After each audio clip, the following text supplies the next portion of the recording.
Fayaunki. Hey, First Lady.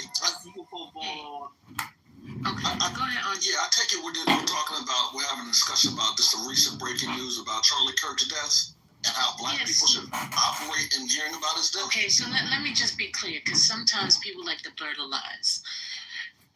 There was a conversation in saying that I don't think that we should be celebrating the death of him.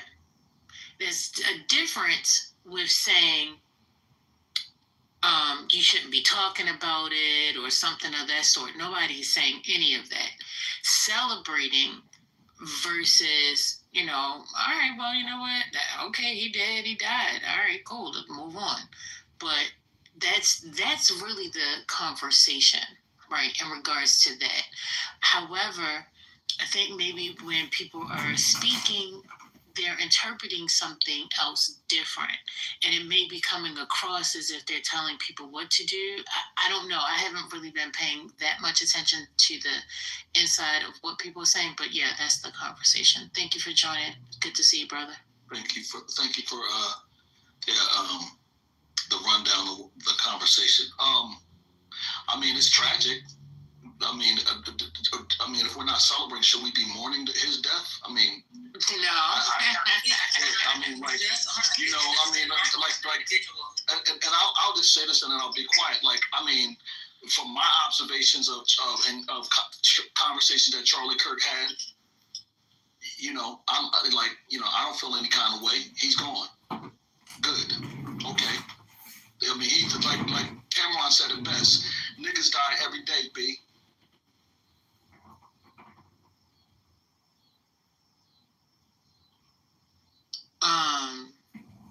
Okay.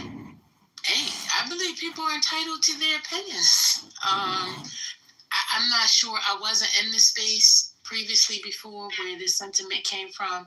It sounded like people were actually like cheering, like yay, yay, hip hip hooray, the racist is dead kind of thing. And some people don't think that that's cool, like to be celebrating that somebody died. Might I ask, is it wrong if people were celebrating a virile racist dying? Corey, can I take or being killed?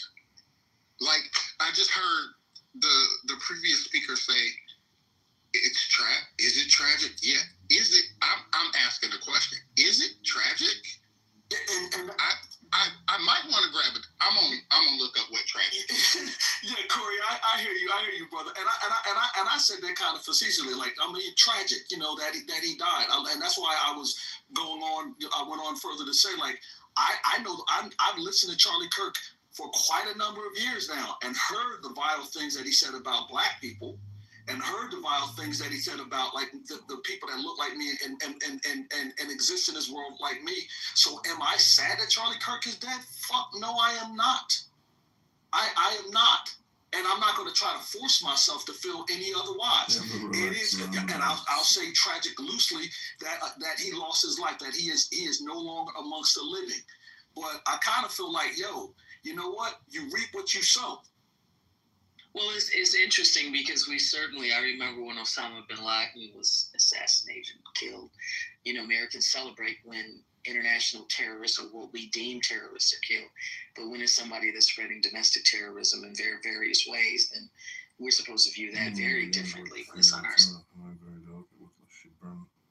Well, technically, because he was technically an American like us, I think that is what people are trying to placate the notion of, like, oh my gosh, he was an American, he was a dad, he was like, while that may be very, very much true, he still had an everyday life that he chose to actually go out and spew nonsense. He went out there and made comments about Palestinian people and how they are the equivalent to cattle. And that they should not get a relatively thought about and all these. Like, these are the real things he was doing. And let's be clear, his organization, the Turning Point USA, he only has on YouTube 14 million subscribers. You don't really get that much engagement as well. So, like, I understand he may be someone they make clips out of, but he really didn't get that much notoriety. Like, he was only popular with my youth group, and that's it.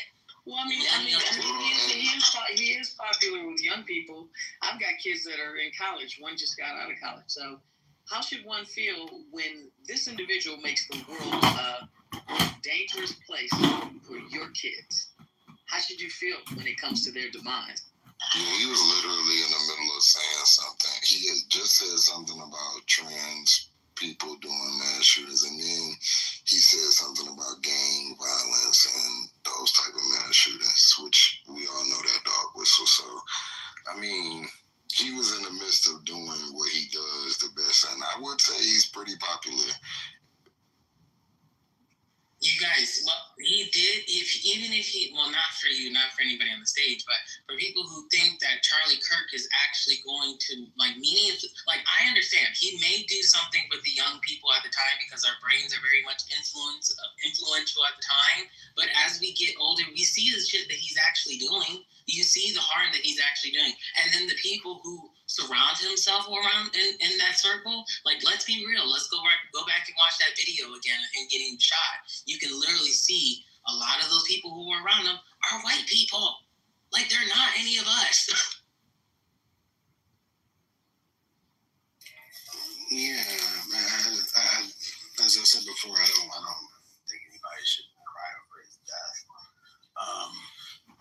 I'm just curious as to what this means politically in terms of, what part of Trump's justification for entering D.C. was nothing really about crime in D.C., but because one of his staffers or something got killed or robbed or some shit like that. I can't exactly remember, right? Like, an administration. And he wasn't even black. He wasn't even killed. It was supposedly beat up. It would beat up. Which I don't fucking believe that happened. Right. Like an administration president who takes, personal slights and then weaponizes the military and a good part of the executive branch against black and brown cities. I would not be surprised if Trump finds another reason to do this even further and to push even harder. How do the young niggas say it today? We smoking on that Charlie Kirk pack. Hey, stop it. Smoking on that Charlie Kirk. And then the final point for me is that, again, I think when we're talking about political violence, assuming that this is political violence, I don't think that this, puts outside the realm of possibility that a progressive, somebody on the left who's giving a public talk would not be targeted open season, whether it's an act of retaliation or otherwise. I just get concerned about acts of political violence generally and what it means politically. If folks want to celebrate his death, if folks, don't care about it, I think that's perfectly fine. I don't care about him dying, but being killed. What I care about, again, like I said, is what it means politically. But Black Freedom, we've already seen that example earlier this year. The congressperson or the state assembly person from what was it, Minnesota, her and her husband. Like we've already seen these acts already playing out. They should stop. So this is this Charlie Kirk stuff is nothing new, and we're talking about two individuals who were just representing their constituents. Charlie Kirk made an occupation out of spewing hate. So what did he expect was going to happen? Somebody at some point in time was going to, be his find out since he was fucking around. Well, I mean, so I hear that, but then, can the same principle apply to the representatives? Of course it couldn't. So my question, so my concern becomes political violence that is existing now, and how for me that's deeply troubling. That we have these acts of political violence and it really quells, I think, the ways in which I think it can have a chilling effect on the ways in which people, I know one person was like, I think it was Madison, who's like, this isn't an organizing strategy. But for those of us who do that work and who are thinking about what this means, I think it can in some ways, and they were already targeted and surveilled, I think it can have in some ways a chilling effect. And so my point is that, again, Charlie Kirk, but this has implications that exists beyond just the singular racist figure. But I think that ship has sailed, and you might be 6 years behind the trend. We have crossed into this era abated by Trump that this is par for the course. I mean, I don't know if you all saw the video of the representative in Tennessee or Kentucky who was at a public speech last night, or I saw it last night, literally saying the country is for white folk, that his ancestors built this country for us. It's for us. It's for us. And the natives, the savages, it's for us. The type of political environment, the socio-political environment that existed before this piece of shit human being came to the forefront of politics does not exist anymore. The norms that we are used to do not exist anymore. The type of respect, political dialogue, responses, etc., do not exist anymore. And we are behind the 8 ball if it's troubling now. It has been troubling. Yeah, no, I think we all agree. I mean, I'm sorry. No.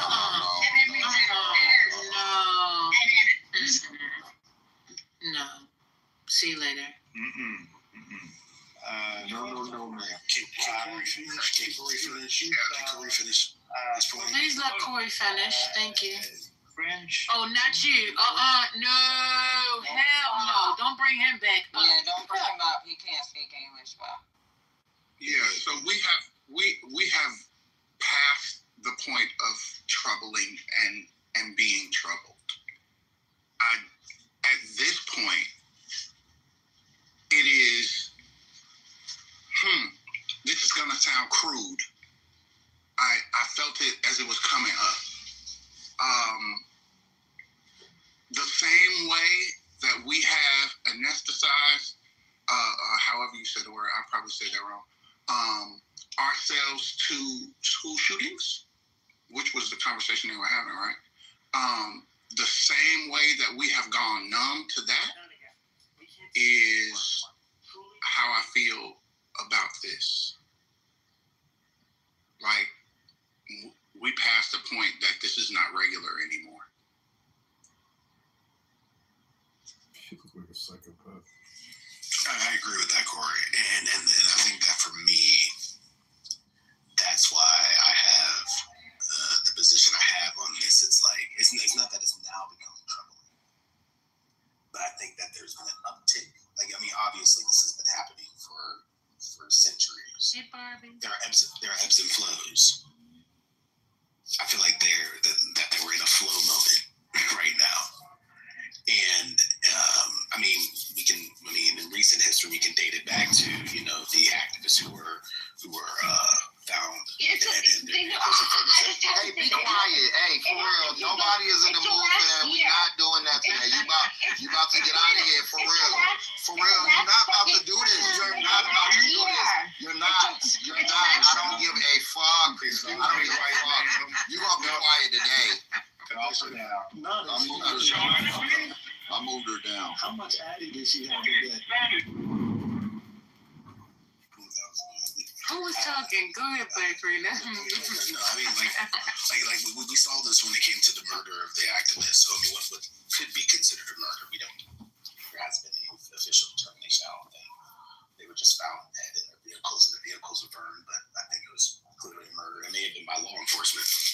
But the activists in Ferguson, we've been living with this political violence for some time now, and for me, it's like, that's not okay. And I hear what you're saying, Corey, about, being a nerd to it.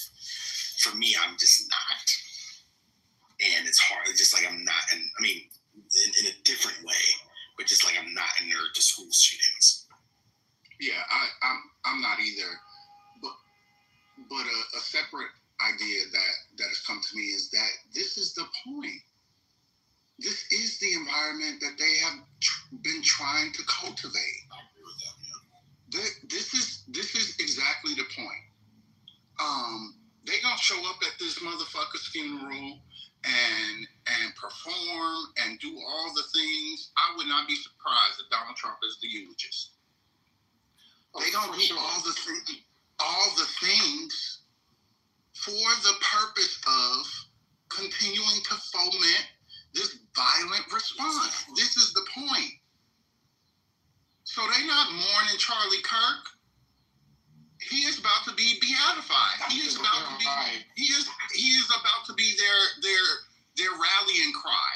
Oh, celebrate that. He's going to be their political Martyr. Yep. He's going to be their political martyr. Don't be surprised. Don't be surprised if you see Charlie Kirk T-shirts out here and people out here wearing them, because they're going to make him his martyr. They're martyr. I don't. And they're going to make it seem. They're going to make it seem as if he got. And I don't know that if Charlie Kirk could come back and tell us after it happens if he would be sad about that. Yeah. I think they should increase security for all the Democrats right now. You know, there's going to be some retaliation. There's going to be some crazies out there trying to. I don't know if you're on Twitter right now, but if you see a lot of the reactions to people, what they're reacting to, even Democratic members decide to text or put anything out saying like we praying for Charlie Kirk's family, whatever. They're even saying like, no, this is fucking war. Like you guys are Democrat. You guys are the ones that fucking did this. Democrats did this. Even though they don't know though, but they were gonna do it either way. It was gonna happen. Anything that happens to one of them, I wouldn't be they're gonna surprised. blame a Democrat for it. So that's gonna be. I wouldn't be surprised.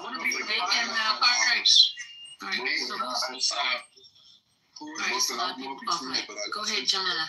Whoever wants to start that. What you said, Jamila? I said, I don't know if you've seen it, but I sent you an invite. I sent you a couple invites in the other spot. Oh, I seen it. Yeah, but what I was going to say is I was literally arguing with TC because TC was trying to blame, saying that Democrats are being so violent. I don't understand why every time something happens, they got to get violent. Like, you cannot take outliers and start trying to blame outliers and say that is the mindset of the entire political party. Right? That part, to me, doesn't make any fucking sense. And it's the weirdest shit ever. You know what would happen if it were them? They would say, this black on black crime is fucking crazy. Yep. This black on black crime is fucking crazy. What about this white on white crime? Okay, can I speak here before I get, can I give me a second here? No, other people want to speak. Just give me 60 seconds. No, I don't give a fuck. Your white ass, I don't give a fuck about you spazzing out, white lady. I don't give a fuck. No white your ass the fuck out of here. One second. Let me take him. Too many people on the stage and too many voices going at the same time. All right. I wouldn't be surprised if somebody. 1 second. Who's that? 1 second, Jeremy. I'm gonna come right over to you. Just in case, because there's some new speakers on stage. I want to make sure I hear from everyone. But let's just be mindful. We don't do all that talking out of turn crap. Like, if there's a squabble, people going back and forth, whatever, then that's fine. Those two people can have that conversation, that dialogue. That was a great conversation between Corey and Black Freedom. I like the way that you all were able to express your thoughts. Pay attention to arguing back and forth. Pay attention to this lady calling for lynchings in the chat. Do you hear her talking? You gotta check her to Like, watch. y'all literally hear her talking, right? Report her before you check her. Report her before you Let her finish what she was saying. First lady. Bring her back up. My bad. All right. So let's just keep the conversation going and flowing. Baby, it's so good to see you here. All right, Justin is here as well. And I got G in the house. Oh my goodness, go ahead, G. All right, Sandra's there. Jeremy, one mic on you, babe. Yeah, I was just gonna say I wouldn't be surprised if for those in government that want to spark like a civil war, they just straight up just chose Kirk as the one that's going to start it. You know what I mean? If they want to start it, then that's what they did. They probably used him as the martyr to trigger this whole shit. This is what's going on. Is it possible for me to, because when they were having their back and forth, which was great, my name was mentioned, and if I could just respond to that in terms of that'll be $5, ma'am. Thank you. That'd be what? $5. Oh, okay. Go ahead. But Black people, we've always been policed in our emotions, told to forgive, rise above, that sort of a thing. And the pendulum, I heard something said about the pendulum swinging, because the pendulum has already swung, and pretending that this incident, is going to do that ignores the swing that was already battering our communities. And white supremacy has always used moments like this to justify targeting us. It's not new, and it's not something that we control by being silent, in my opinion, because strategy and emotion can coexist. Yes, we need long-term strategy and organizing, but that doesn't require pretending that the death of somebody who harmed us, is a national tragedy. Like, we can be politically disciplined while still acknowledging that some people feel relief from this. And the real danger, from my perspective, is the narrative. The danger isn't that Black folks express relief or even celebrate. The danger is letting white-dominated media and political folks set the frame that his life was more valuable than the lives he targeted. So our job is to shift the conversation. Don't let his death overshadow the harm he caused or the systems that are in place that he defends that harm us. I would like to add something briefly. I agree with everything that Madison said. I think we're spending a little bit too much time talking about, well, what if Charlie gets martyred and all of these Klansmen start blowing up churches? While that's probably going to happen and was going to happen before he got assassinated, the reality is it's a much worse climate when you can say the things Charlie Kirk said and make millions and millions of dollars and live a very safe life. What you actually do want societally is for there to be some level of fear and desensitization for saying some of the brutally cruel, evil, inhuman things he said about people. Like, I'm just going to use a quote from Charlie. I think empathy is a newfangled, corrosive word that we use, and it's very toxic. We should throw empathy out the window. Someone in a free society, a free democracy, getting millions and millions of young white armed men to consider empathy as a word that doesn't belong in the English language. Someone who's going around saying you shouldn't want a Black pilot. Someone saying that if a trans woman wants to play sports in high school, she should be taken out back and taken care of. I'm not saying bad things should happen to that person, but I also am saying a young white man or a young person in general shouldn't see mean, vicious people just get off scot-free being that way and making a multi-million-dollar career acting that way. You might have to be like, I might make $1 million, but I also might get shot in the neck while talking about Black crime under a tent that says "prove me wrong." Like, listen, come on.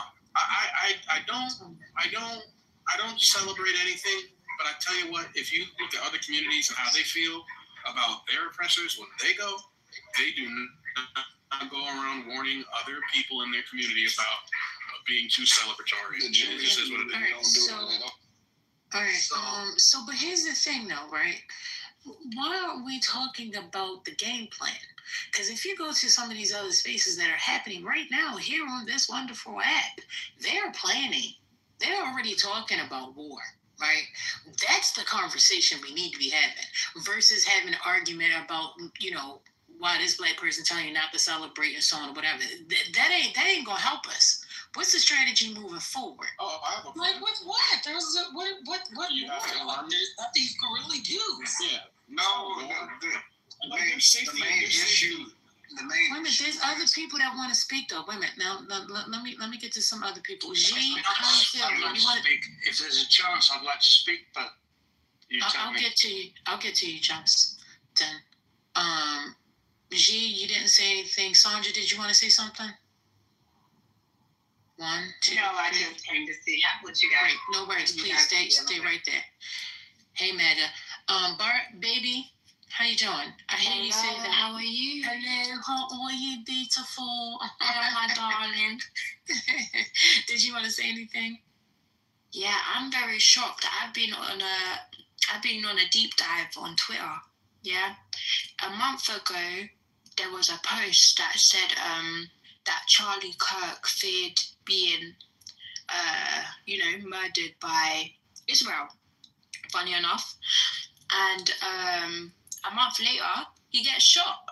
I think it's kind of crazy. I think there's some sort of I'm a big conspiracy theorist.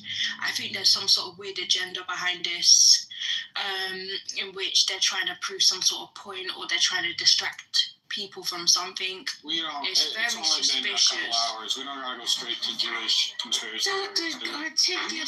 Listen. I just find it very, very, very interesting that on the I saved the tweet on the 10th of where's the likes? Okay, here. It said, I'm not going to name names, Harrison H. Smith, but I was told by someone close to Charlie Kirk that Charlie thinks Israel will kill him if he turns against them.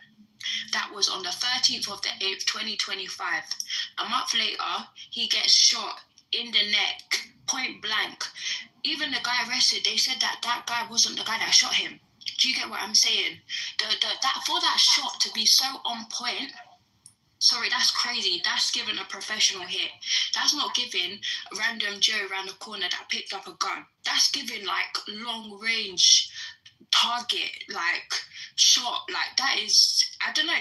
That was a shot and a half. That's not a amateur. Do you get what I'm saying? So a lot of people don't like him. Okay, I must be honest. I'm really kind of shocked by this, but he caught my attention because he was open actually to speak to people that were going to debate him today. So it's really sad.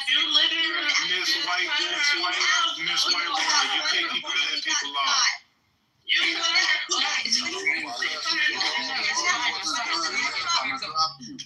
No, it's fine. I started to joke. I was shocked. Y'all talking about cutting her off, but the ridiculous bullshit. 1 second, Barbie. Were you done? Wait, Barbie. Were you, baby? I'm sorry, baby. Were you finished? Oh no, go ahead. Thank you for letting me speak. Big up you guys. I really thought she was gonna come and say Charlie Kirk got bodied when he was in London debating those Oxford kids, and they cremated his ass. And listen, no, they did good. They did good. That was a masterclass in debating when people actually know what they're talking about and not the idiots that Charlie Kirk debates on Jupiter. No, I see some good American students there. No. You know that black girl, she's good. Did their research. They actually called Charlie Kirk for being a community college dropout. That hurt his ego. If I could, I'd really like a chance to share something, if I may. But you tell me. Go for it, sir. Man in the room. If I could. Go for it, sir. Thank you. It's like Charlie Kirk. That's what the room is about. Okay, and it's like, I'm not saying I was ever a fan or anything. I was an observer of him, and I wasn't sure if he was just doing it for his own immediate attention, whatever. And it's like, however, in these circumstances of what's happened, all I feel inside myself, nothing to do with politics and race and colour, is that was a brave man. He was a brave man. Yes. Let him finish. We'll all push him to the other side. Push him to the other side. Okay, yeah, but maybe I'll go. But someone said let me finish, so fine. Thank you for that. And so I thought, well, he's a brave man who's got his own opinions, right or wrong. I'm not saying I support them or anything. It's like, I'm saying it's a brave man. The fuck was a brave? Okay, so what the fuck was brave about going and badgering and picking with little college kids and on stages across America? Hold on. You may just let me finish. Let me just complete. Y'all, is this a white thing that y'all feel like y'all just can't let me finish fucking talking? All right, so what was so fucking brave that he went around and sat on a stage and picked with motherfuckers and tried to outwit them as a fucking grown adult with kids that he could have been doing something. What the fuck was so brave about that? Please explain. Now go ahead, Justin. Your mute button work, Justin. Justin, unmute. I muted you. Sorry. Yeah. Sorry. Thank you. Actually, all I want to do is just answer my own view on that question. Okay, nothing more to do with this politics. Is what I see as brave is it's not about right or wrongness. It's like people like Trump and co, they have mass security. Candace Owens and the other Tucker, they hide understandably in their own place, and that. But this guy, he just goes out and says this shit in front of people. He's a target. He also has big security. He has security there. No, he has security. His security is not that big. They didn't have security. Shut the fuck up. No, he didn't have it. They didn't control.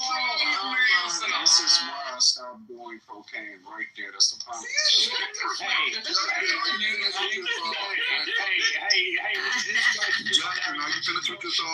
guy got shot today standing out, and I'm just saying at least he's brave. I'm not saying he's right. I agree with you, Justin. Don't listen to these people. I'm just saying he's at least fucking brave. Okay, Justin. Come on, y'all talking all at one time.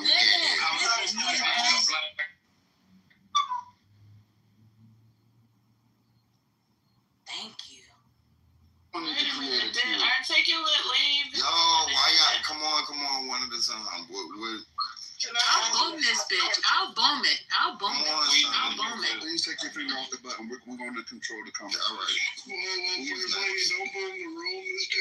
Please don't boom the room. All right, y'all gotta please stop jumping off mic just to say, please keep your intrusive thoughts to yourself. We can't hear nobody else. We're going to start shooting. If there's not a queue and you're not the person directly after, we're going to have to shoot you. No disrespect for anybody. That's what's going to happen. Yeah, so did Justin finish? So if Justin finished, he's finished with his response. Okay, he's gone. All right. Yeah, so I'm not no mod or no shit, but I don't even think it's that crazy in here today. Like, I know Charlie Kirk got shot, but is everybody just trigger happy? Too soon? Okay. That's room, in my opinion, and I go to a lot of different rooms. This room is very tolerant when it comes to that. There's not really, I don't see trigger happy mods in here. But if people are over talking each other, we can't hear each other's thought to even respond to it conclusively. That's what's being said. I don't think it's that crazy, but people are over talking and we can't hear the conversation. It doesn't have a natural flow. Where did Articulate go? Because he flew over our heads. It's fine. Can we move on? Don't do that. No, it's good. Lord. I do think that. Because I think all you guys, we're all saying the same position, like over and over and over and over again. I don't think anybody wishes unalignment onto any person. Nobody wishes death onto someone here upon this earth. However, when you feel and bigoted shit, guess what? Shit comes to you, and so there's nothing we can really say. And die, and we'll move on. I mean, some people do it, but I don't understand this whole idea of the enemy just living his best life. I want the enemy dead and gone. So so now that it wasn't okay for me to celebrate, I'm celebrating today. I'm putting some food on the grill. I'm turning on the music. I think this is a great day. It's a great time to celebrate a fucking enemy dying and getting what he deserves. Yes. It's kind of, and you know what? I can agree with you a little bit, Brooklyn, because wasn't it kind of the same thing when we were all celebrating when the plantation home that Annabelle burned down for us? Yeah, when the fucking master would die, the ancestors would celebrate and be happy. So we gonna do the same thing. You know what? Shame on you. You cannot be doing this.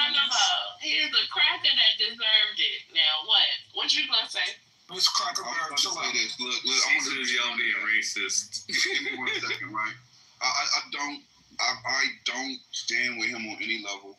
I think that it's good to see opposition gone, but I wouldn't wish death upon him because he had racist, sick ass, twisted ass, weird ass fucking beliefs, right? That was fucked up. He was fucked up. But I believe in karma and I believe in energy. I believe in the universe righting itself. I also believe, if you want to go to a more technical standpoint, that they're going to be monitoring people on apps like this, right, to see the mind state and if they're a potential danger. And you're going to have Secret Service and FBI and everybody else. If you start saying things that can be the equivalent of a threat or potential violence towards a political party, I don't think it's smart to do anymore. I think that's going to be taken seriously and it's going to be monitored and it could put you under a scope that you don't want to be under, right? We all been like, ICE is going to show up at your door. I'm about to land right here, but I will say this. I do find it very ironic how much he advocated for gun rights and how much he minimized the deaths that would come from it for him to be shot in the throat. Because he said himself that, you know what, there's going to be some people that have to die for the Second Amendment to stand, and that's okay. I'm good with that. Empathy is not really a thing. So, I mean, that's very ironic to say that and then suffer that fate. Wishing is one thing, but something when it's after the fact is after the fact. It already happened. So at this point, it's not about wishing somebody was dead. It's the fact of the matter that somebody is at this point. And in terms of surveillance, I was just having this conversation last night. Yes, of course, you should monitor, period. If you're online, that is your image across the board. You should be monitoring that all the time. Nothing has changed with today. We're all under surveillance all the time. I use my name on this app. So anything I say or anything I do, I'm going to stand by it, whatever it is. So wishing is one thing, but after the fact, that's another one. It's a done. It's a little poetic that the very tool he used to spread his hate, racism, misogyny, all the ugliness that he did was his voice, and they shot him in the throat. He was only. I mean, they took that throat chakra theory. They said down. Two things are undefeated. Father Time and Mother Irony is always undefeated. It is always undefeated. Father Time and Mother Irony. That's a fact. And Mother Irony got a hold of that though, didn't it? Yeah, Brooklyn. You remember when Kevin Samuels died and he died in an apartment alone? Very celebratory about that one too. I'm sorry. Talking about fat women. He wasn't alone. People felt the way that I did it. He was a lady for him. He was died in an apartment alone. All right, y'all must want me to be the party pooper, right? Okay, I was just saying irony. Okay, thank you. You said it. Next caller. And there are some things that him Brooklyn, you've been talking a lot. Can somebody else get in? Have I been talking? Okay, let me just go in the audience. Nobody needs you to go in the audience. Nobody wants you to go in the audience. Michael, you were getting ready to say something? Andre, I don't know if your mic came out. I muted up after you said too many people were talking. No. Go ahead. No, I'm good. I didn't say too many people were talking. I said that I didn't hear other voices. I wanted to hear other voices, so I was specifically talking about hearing your voice, sir. I got you. I'm sorry. No, yeah, I'm sorry, First Lady. Yeah, I'm good. Cool. Then I won't make way for you. Hey, Jay. Jay, what'd you say? Sierra. I said, not you scaring them, First Lady. No, ain't nobody scared. That man nervous. That make that man nervous. You get no damn nervous. Sometimes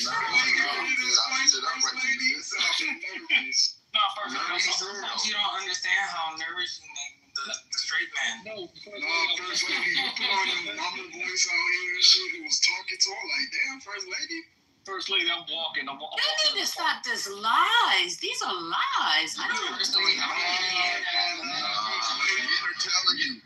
How you gonna tell the men that they're telling you that what we're hearing? First Lady, have you ever seen that Maury episode where that one girl got and told that tall ass man to get on his knees? That was you. That could you. Yep. That's your ass. Who said move? Raising the voice too, which is crazy.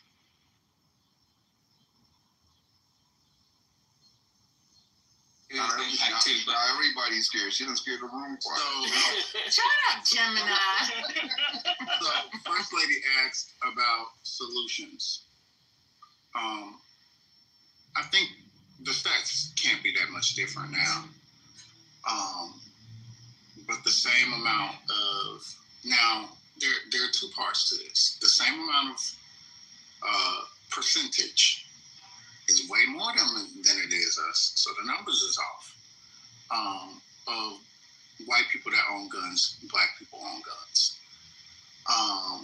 As it relates to protecting your home, I think we still have that vestige of nonviolent political resistance in a culture today that, has it ever been? It's never met our nonviolence with nonviolence. And so I think that as they continue to foment this type of violence, the target or the effect of DC didn't happen the way they wanted it to.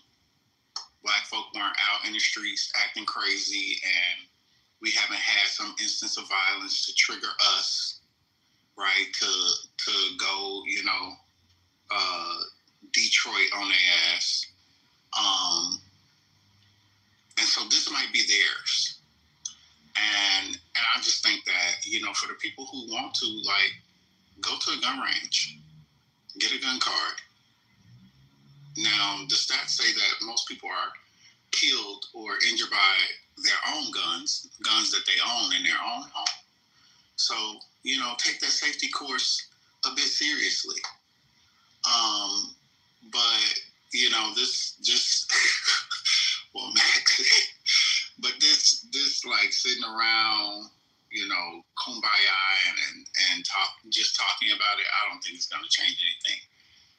Especially, as I said, with the climate that is being created, we have entered into a place where violence is the language that they're calling for.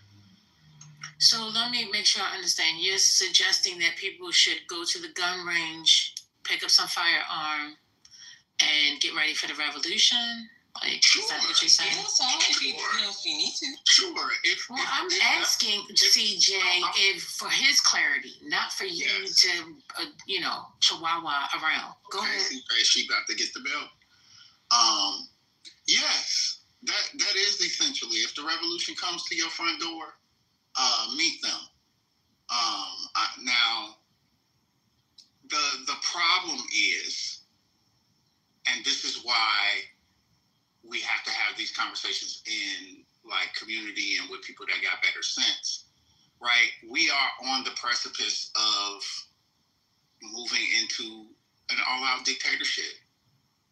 This building up ICE, as I think Stacey Abrams and others have said, as Trump's personal police force, it's happening.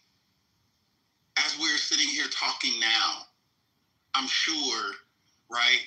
And these things are not connected as far as we think to ICE or to immigration or to black folks. Somebody asked in the chat, why is the Klan being brought up? What they gonna come do to black folk? Black folk ain't got shit to do with this. We've never had shit to do with any of the shit, but they target us anyway, right? So, I mean, I think at the very least, for the people who are scared, nervous, concerned,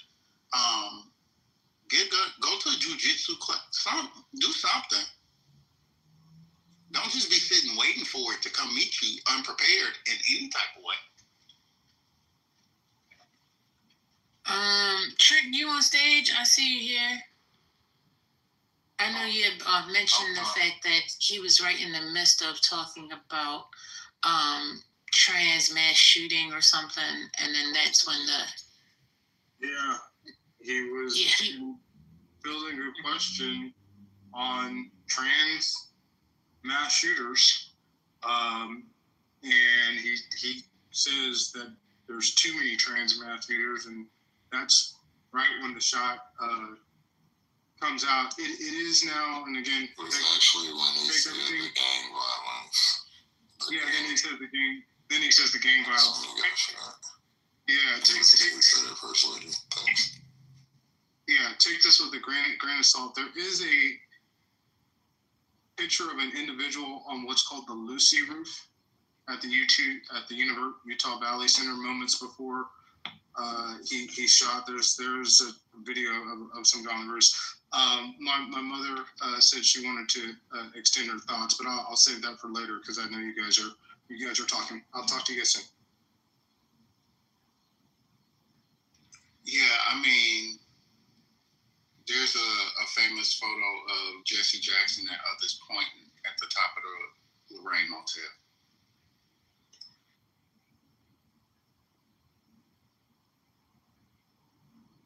So there's a conversation regarding,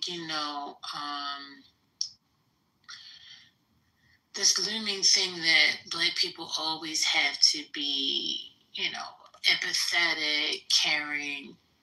But is that not our fabric? Is that not how we were brought up? I just want to know, like, are we changing those sentiments? Have we become something different? Just let me know. It is a part of the fabric of how we've been brought up, but I think there's some conversation to be had about making your opponents docile.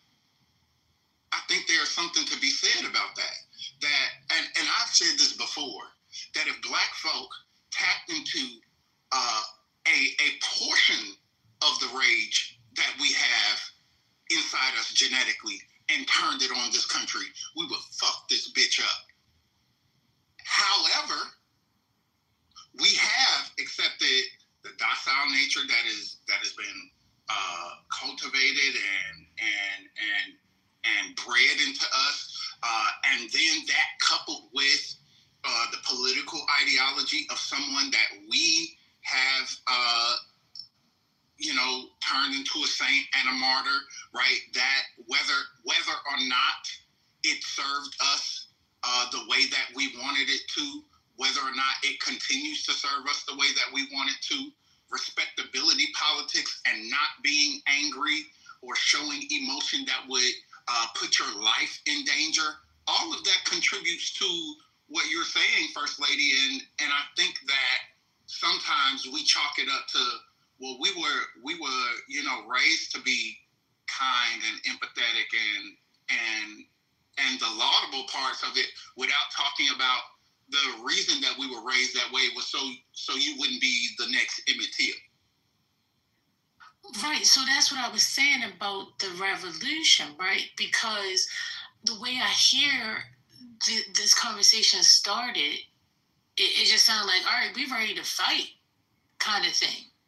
And what Just was saying earlier in regards to, we ain't got them kind of weapons. Like, you trying to fight the federal government? Like, retarded.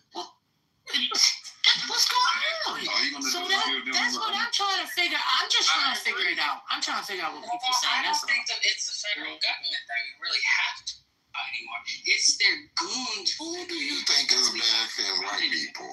Hello? I mean, I'm just and listen. I'm talking about the Aprils. I don't mind going to war. I'll fight anyone. But yo, strategy is a thing. I feel like mostly like everybody else, but I'm also not putting, like, whether we willing to die for it. I don't want to put like my moms and my sisters and the women I know. I'm not ready to just willy nilly throw them out there. I don't know. I just think there needs to be a little bit more strategy involved. If y'all talking about fighting, Just, I want to say this real quick. I want you to think of it on this level. We can't fight the federal government. They are armed, trained. They have skill sets and assets that we don't have access to. So that's just silly. However, to be armed and to be able to protect yourself from the outliers is super important, right? It's not going to be the federal government showing up at your house if things are happening. It's going to be your neighbor. Right. It's going to be the little group, the little active group. Militia from the neighboring community. Militias. Matter of fact, a lot of people don't know that Los Angeles County has more hate groups than any other county, even though we have the least amount of white people. As far as registered hate groups, we have the most. So to not be armed and be able to protect yourself against threats like that might activate once things go, is just going to be short-sighted and stupid. I think we should. I'm not saying not keep our guns. I'm not saying don't keep our guns. I'm saying, go get your guns. Definitely learn how to fight, all that shit. I encourage that. But maybe I'm missing what's being said, because it's like, we ready to go to war, and I mean, to be fair, I'm not advocating we're ready to go to war. That's not what I was saying, Judge. That's not what I was saying. To be fair, Gemini, you might not have said it, but there's been a couple people in this conversation that have just, for no reason, talked about civil war and war. No. I need to It's a very irresponsible way to treat these things, but there is a responsible strategy. For the past 10 years, you've been in a climate where your family's in danger, especially if you're in a red state, if you're in the South. But now, at this point in time, anywhere in America. So if you're Black, living in a Black community, if you're just an American, living in an American community, it'd be important to be armed up, to be raising your children in a culture of discipline and self-defense and safety, and to maybe have a community watch. Like, you living in the country you're living in, it's only been about 40, 60 years of not continual stochastic and intentional terrorism against particular communities, namely ours. And you need to pay attention to where we are historically and try to learn from past tragedies. I got a Caltech KSG. It's just a shotgun. It's just for my house. I'm not walking around marching. I'm not like Mr. 2A. I just know I live in America and things get violent. And I'm in fucking Connecticut. If I was in the South, I'd be marching up and down my neighborhood in a community watch. If I didn't have that, it'd be a first priority. If I'm living in Atlanta, I'm worried about the rest of Georgia. Yeah, it is time to really, really talk about what the worst probabilities are and be prepared for that. Now, when we talk about race war, that's not my conversation. I'm not. I'm not talking about that. It's a phrase that needs to be buried, really. That's a phrase that needs to be buried, really, because it's not that. Real quick, King. Yeah, I'm not saying get ready for the race war. What I'm saying is you need to have knowledge of arms and protect yourself, and be capable of using a firearm to protect yourself. Be familiar with said firearm, go to the range, take it apart, put it back together, know that firearm intricately, so whenever anything happens, it's muscle memory, it's not you learning during the process. I think if we have that right, which our ancestors died for, to keep and bear arms, and we don't exercise that, we're doing everybody a serious disservice, especially to protect yourself. When people do show up at your house, if they do, and I hope they don't, if somebody shows up at your house with the intent to harm you and yours, words ain't going to work. Hey, no, stop, it ain't going to work. I'm calling the cops, ain't going to work. You're going to have to be able to protect yourself in the moment. That's important. But haven't we learned at this point that it's not it's 2025? Like, I don't know. We describe shit like it's 1950.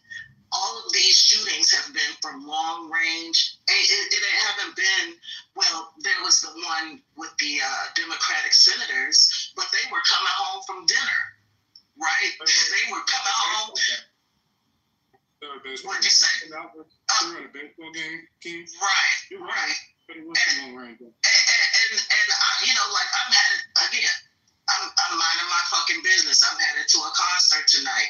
Motherfuckers don't just show up at your door. Like, it's hard for me to hear these things and take it seriously, but I would, since there are war fighters, shout out to Hexat, there are war fighters in the room. Like, how do y'all feel about all this? Or is it that, it is what it is. This is America. Motherfucker can get shot at the mall, like anywhere. And that's just it. And you're not going to be able to protect yourself. This is the society that we've created. This is the society that we live in. King, I'm going to tell you this. There are some outlying communities in Los Angeles County, because it's such a large county. It's one of the largest, if not the largest counties in the United States. There are some outlying communities that are MAGA, believe it or not, right? And in those communities, and I know because of a couple warehouses that we operate out of, they will intentionally go and break in and steal from the properties they know belong to Black people. So what you're saying is not happening. It's happening right fucking now. It's not happening to you, but it's happening here right now. Right? So if you're not able or capable of protecting yourself or prepared, which is the most important aspect of it, legally prepared to protect yourself, then you're a sitting fucking duck. And I don't want nobody to be a sitting fucking duck. It's much better to be prepared and not need to utilize something than to be unprepared and not have it when something does happen or the unexpected happens. Gemini, what's happening? Where? Women Trent, he can explain this over again. 1 second. Hey, Ade, thank you for joining. Listen, because you guys were talking about the Silver Board. I was saying revolution, whatever. I don't know if you guys heard me say this earlier, but I was saying right now on this app, they are planning their future. Okay, and all right, fine. Somebody saying, well, they're not gonna show up at your door, whatever. I want to understand about the temperature that's getting ready to come. These people have been on the edge of their seat waiting for this. I don't know. I'm going to be honest with you. I've gone into Costco. I'm tracking my little cart, and I just feel like this aggression, from certain people, not going to mention any colors or race. And now that this has happened, how are we going to move forward is what I'm trying to think about. Do you guys pick up what I'm putting down on? Absolutely. That's what I'm talking about. Because you might not meet somebody that's at the height of wanting to shoot you, but there's some energy that has already been stirring up. And I think that this right here is part of the match that's going to set this thing off. So that's what I was talking about. Why do y'all think that this has anything to do with us? Like, this happened from a cracker shooting another cracker in a cracker state where hardly no black people are. Right. So they just want something to pin on us. We don't have nothing to do with it. A lot of stuff we haven't had anything to do with, but yet and still we still get the brunt end of it because they're gonna find a way to push it and make it seem that way. That's just how it always goes, and that's what I'm talking about. Instead of us planning and thinking ahead, we always behind the 8 ball. So that's what I'm trying to. Let me. But they've been pinning things on us. Like That's what I just said. Yeah. So I don't think this is like in the last room. Like I said, I just don't think this is it. It's already been in motion, and I think unfortunately we've been, like you said earlier, that we just been too late or too lackadaisical and have not been listening. Like Trump's election was a warning shot, and we just sat around like nothing. Right. And so it's like for me, we got to pay attention and we have to see where things are going, and we have to be active. We have to be proactive. We can't be reactive. Exactly. And that's the problem. That's what I was trying to say. But what does that entail doing? Like that we are. That's what I'm trying to figure out. Well, I think I'm going to be quite honest. I've always been an advocate for people getting their conceal and carry and getting a gun and actually knowing how to use it. I think tactical training, especially for Black women, is very important. And I think that that's a start. I mean, every Black woman I know got a gun. Not where I'm from. A lot of Black women don't. Yeah, that's not true. I don't have one. Yeah, a lot of people don't know how to shoot. And a lot of people don't know how to shoot. They don't know how to clean their guns. They don't know how to shoot. I always tell Black women, go to tactical training. Get yourself a gun. It is dangerous out there for us. But do y'all think that that's just the majority, or is that the women? Because I don't know that all the Black people I know, period, are very.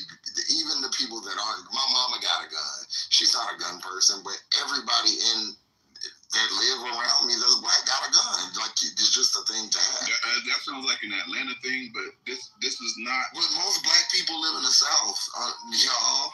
Yeah, but we're all here too. I'm in LA. But hear me out. Just want you to think of this, right? Having a gun is actually more dangerous than having a gun with training. That makes it less dangerous. Having a gun just means you're up in the ante because now you got a gun, but you're not really trained with it, so you're gonna get fucked off, right? But why do you think we're not trained? We don't have the muscle memory. The second that you raise that gun and you're not really a gun person, you're gonna get fucked up if somebody know what they're doing. Shit. Why do you think that people are not trained? Man, they're not training, bro. They're not training, bro. Having a gun, possession of a gun, I go to the range all the fucking time. I don't see a lot of blacks at the range I go to. Ain't no fucking. Let's not argue about who. Well, I'm not arguing. What I'm saying is that's to me what they're saying. It just sounds like an assumption that because I don't know. You know, we can ask other people, but all the people I know, they have a gun and they've at least gone to the range or taken a class to know how to use it. I think black people are very up on gun. I think it's more than going to the range. Like for me, I'm very specific. I'm saying tactical training. That is what people need to start doing. It's not just going to the range. You could see a piece of paper and clap, clap, clap, clap, clap, and then go home. I'm talking about tactical training, actually knowing, like strategies, like skills, decision making, in high stress level environments. Using like physical tools like your firearms and stuff like that. That is what I tell people to do. It's not just going to the range. I don't know. I just don't think everybody's a soldier. I think you have a certain amount of people that are going to do that will do that. But I think just like in real life, everybody's not a soldier. Even in the Army, everybody is not, doing combat. So I think having, just knowing how to shoot for somebody like my mom, she just not a gun, but she know how to shoot. We make sure she know how to shoot. So if something were to happen, she can bang on a motherfucker if needed, but she don't really want to, deal with it. I've heard other women that are in the Army that don't really like guns. So that's just the nature of humans. But I do think that is an assumption because you have cities like Houston, Atlanta, Miami, DC, or, give or take, that are in the South or Virginia, I'm sorry, that have like pretty much, more loose gun laws. And I know the women that I know, and especially the men, they got guns. Just, this is what I did because I wanted to make sure it wasn't an assumption. I hear what you're saying. The good thing about gun ownership is you have to register. And when you have to register, you have to provide your ID, which contains your ethnicity. So they have stats to back that. What percentage, and I just looked it up, do you think of black, let me take that back. What percentage of gun owners do you think are black? No, let me take that back. Let me rephrase that. What percentage of blacks own guns? Well, what's the point of it? The percentage is extremely low. That's the point. It's the minority. I mean, It's less, probably it's is less low, than but 25% of the blacks own guns. probably is low, but that's to say that first of all, it's a lot of people in the South that guns are a part of the culture. So before they were registering guns, it was black people with guns here, right? It was black people with guns. There's black people that knew how to use guns. It's a part of something that they grew up doing. Like when I moved to Georgia, I was shocked. All of the black people, all of the black women that I knew that hunted, that did it as a sport. And every gun is not going to be registered, so everybody is not going to know. They're not going to know the exact amount of black people that got fucking guns. But that's besides the point. Why are we even caring about black people with guns at this point? If anything, it's not going to be a race war. If anything, it'll be probably civil. And if that's the case, then it'll involve more than one race. Black people. Hold on, Gemini. I see 30% of blacks and 38% of white people. I see 24% when I look, right? But this is the thing. Let's just say it's 24%. That's not like 38% of white people. It's similar. The 24% number is from 2017. Just, but I want you to think about this. So it's more people that own guns now. Just, I want you to think about this. When you say most, that means 51% or more, right? That's most. 24%, or let's even give 30%, is not most. So most of us don't own guns. That's what I'm but hold on. Yeah, but that's relative. That's why you have to look up the other percentages. All right, so this is why you have to look up the percentages of what other demographics own guns. So that's why I looked up what percentage of white people own guns and Hispanics. So relative to everybody else, it's on par. 38% of white people, 30% of black people. Hold on, let me look at Hispanics. Well, I want you to be clear, Judge. What you said was not relative to everybody else. You said all the black people I know All the black people own guns. Within gun ownership, that's why you have to understand statistical things and relativity. So I'm talking about those who own guns. So we're talking about relative to people who own guns. So there's a percentage of the population who owns guns, just overall. So actually, black people's is relatively on par, or just a little lagging, like it is in everything else that we do. So it actually does make sense. What I'm trying, if you understand the other, you can't just just throwing a statement out about black people or about a demographic. There are other factors that you have to pull into it. So it's not, I didn't say most people have guns, because that's not the case. Most people don't have guns in general.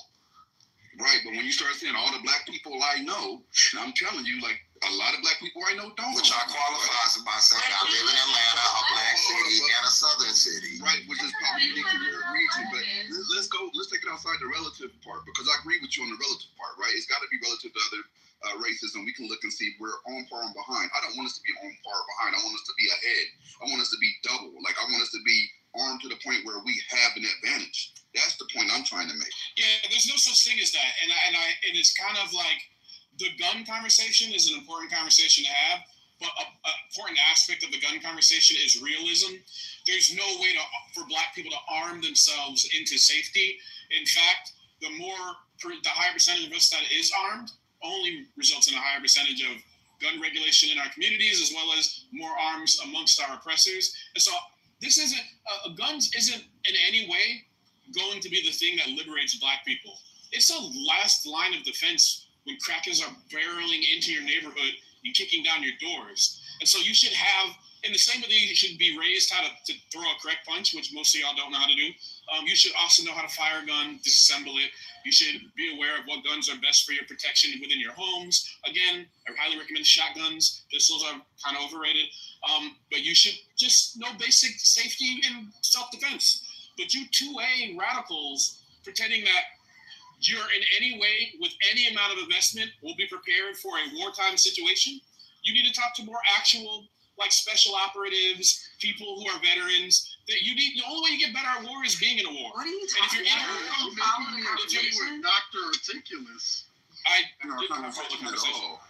Yeah, that wasn't even a conversation. You're talking about percentages of people who own guns. No, that wasn't the conversation. It was under the train. Listen, guys. Did it just change? Did the conversation just change? If you haven't already placed your vote, please draw your attention to the top here and go ahead and cast your vote. We thank you for flying with Politically Correct. If you don't have your gun legally, please don't answer the question. Thank you, because I'm hello.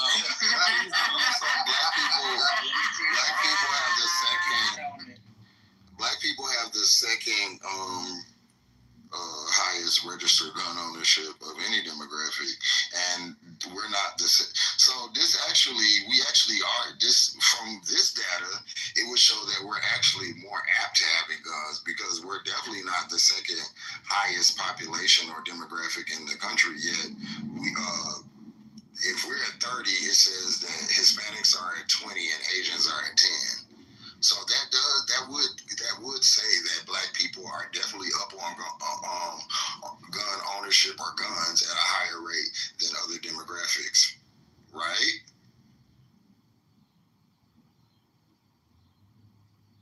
So wait, I'm so confused. What's the point of this again?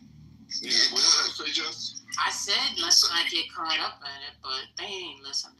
And that's just registered owners, right? Wait, no, but like again, I'm confused. What is the like? I'm trying to. Yeah, I already asked that question. Jay said it doesn't need an answer because no. Can y'all tell me what answer y'all put? Because I see a lot of gray. Can y'all tell me what answer is that one? Those numbers could be skewed because depending on where you live. Means you didn't participate in the service. I did. Okay, so depending on where you live, you might not even have to register a weapon. So, like in certain states, the state I live in, you don't have to register your weapon. Yeah. And I can tell you right now, fuck with me. You don't think I was a military veteran, and nobody knows what I have. Most of you niggas are stumbling and fumbling over your guns in real situations. This shit is annoying, bro. You niggas. Nah, they shooting their leg. What are you talking about? Motherfuckers don't handle pistols when they don't Like the go to New York Giants player. All you niggas are killers. All you niggas are fucking murderers. Who the fuck said something about being a killer? All y'all are fucking. It sounds goofy. What are we talking about? Can somebody please ask me if he's a real killer? Can y'all please ask me? And she can show you how to work that gun. Y'all want to play? The point that I'm making about black people being proactive. Like I don't really understand like how the conversation was. Because everybody not built for that. That's just everybody. But nobody's even talking about people going to war. It's just protecting yourself, having the basic skills. Exactly. Everybody is not even built for that. Like, it doesn't matter whether they're built for it, but if it's something that's coming, then you want to be prepared for it. Thank you. Being built and being prepared is two different things. I might not be built for it, but guess what? So you spend your $8.99. So you spent your $8.99 on karate for 2 months. Now, Billy Bob is at your door, fucking you up, and you done froze up because you don't know how to improve. No, I'm just saying that's if you if I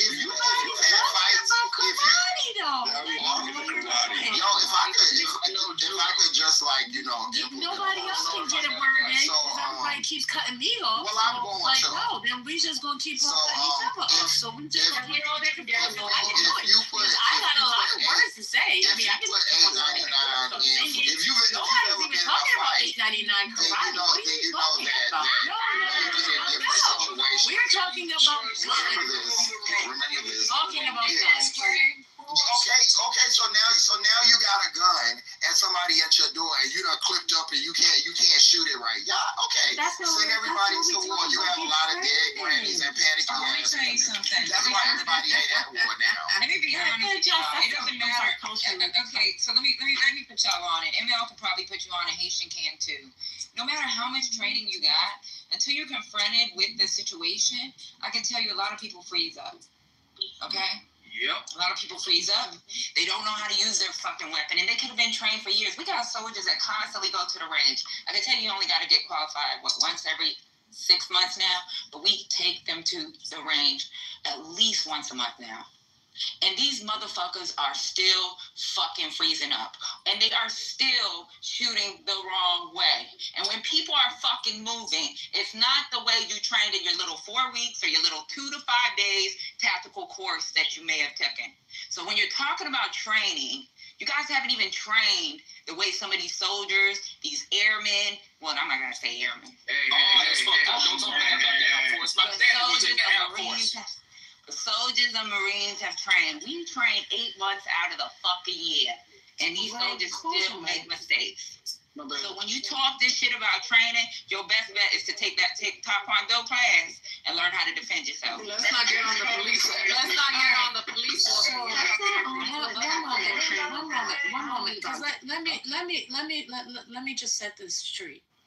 I asked about being proactive. Now, when people are giving suggestions about being proactive, you're saying it's not going to work.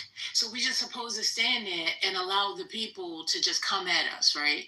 Like, I mean, come on now. I mean, wait a minute. Hello. That was a rhetorical question. That was not come off your mic and answer it. So what? Just stay on mute and let her finish her sentence. I'm gonna show him. I'm gonna show him today, because I ain't playing with y'all. Y'all keep fucking with me, and I'm not the one to fuck with. I play nice, but I sure can be a motherfucking bitch if I want to be. So don't bring it out. Anyway, as I was saying before, I was rudely interrupted with jokes. I'm saying that preparing, that might mean that we got to strategize and start getting together in different groups and taking people out so that they can start learning how to shoot, if in fact this should come to it.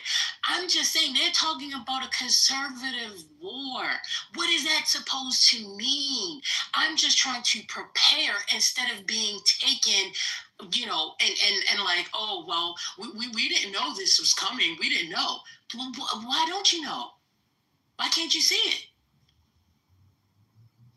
I'm I'm gonna tell you this. I don't know what kind of civil war is supposed to be coming. I don't know what kind of war y'all planning on, but I'm not gonna be there. So I'm not either. I didn't know there was a. I'm not either. This is the conversation. This is what I'm perceiving the conversation to be. So when people are talking about, I don't know what y'all preparing for. I'm preparing my dinner right now. I'm sipping on my wine and I'm listening to y'all talk crazy. They fantasizing. It's just like, what is First Lady? She's not shooting nobody. She's gonna be pretty.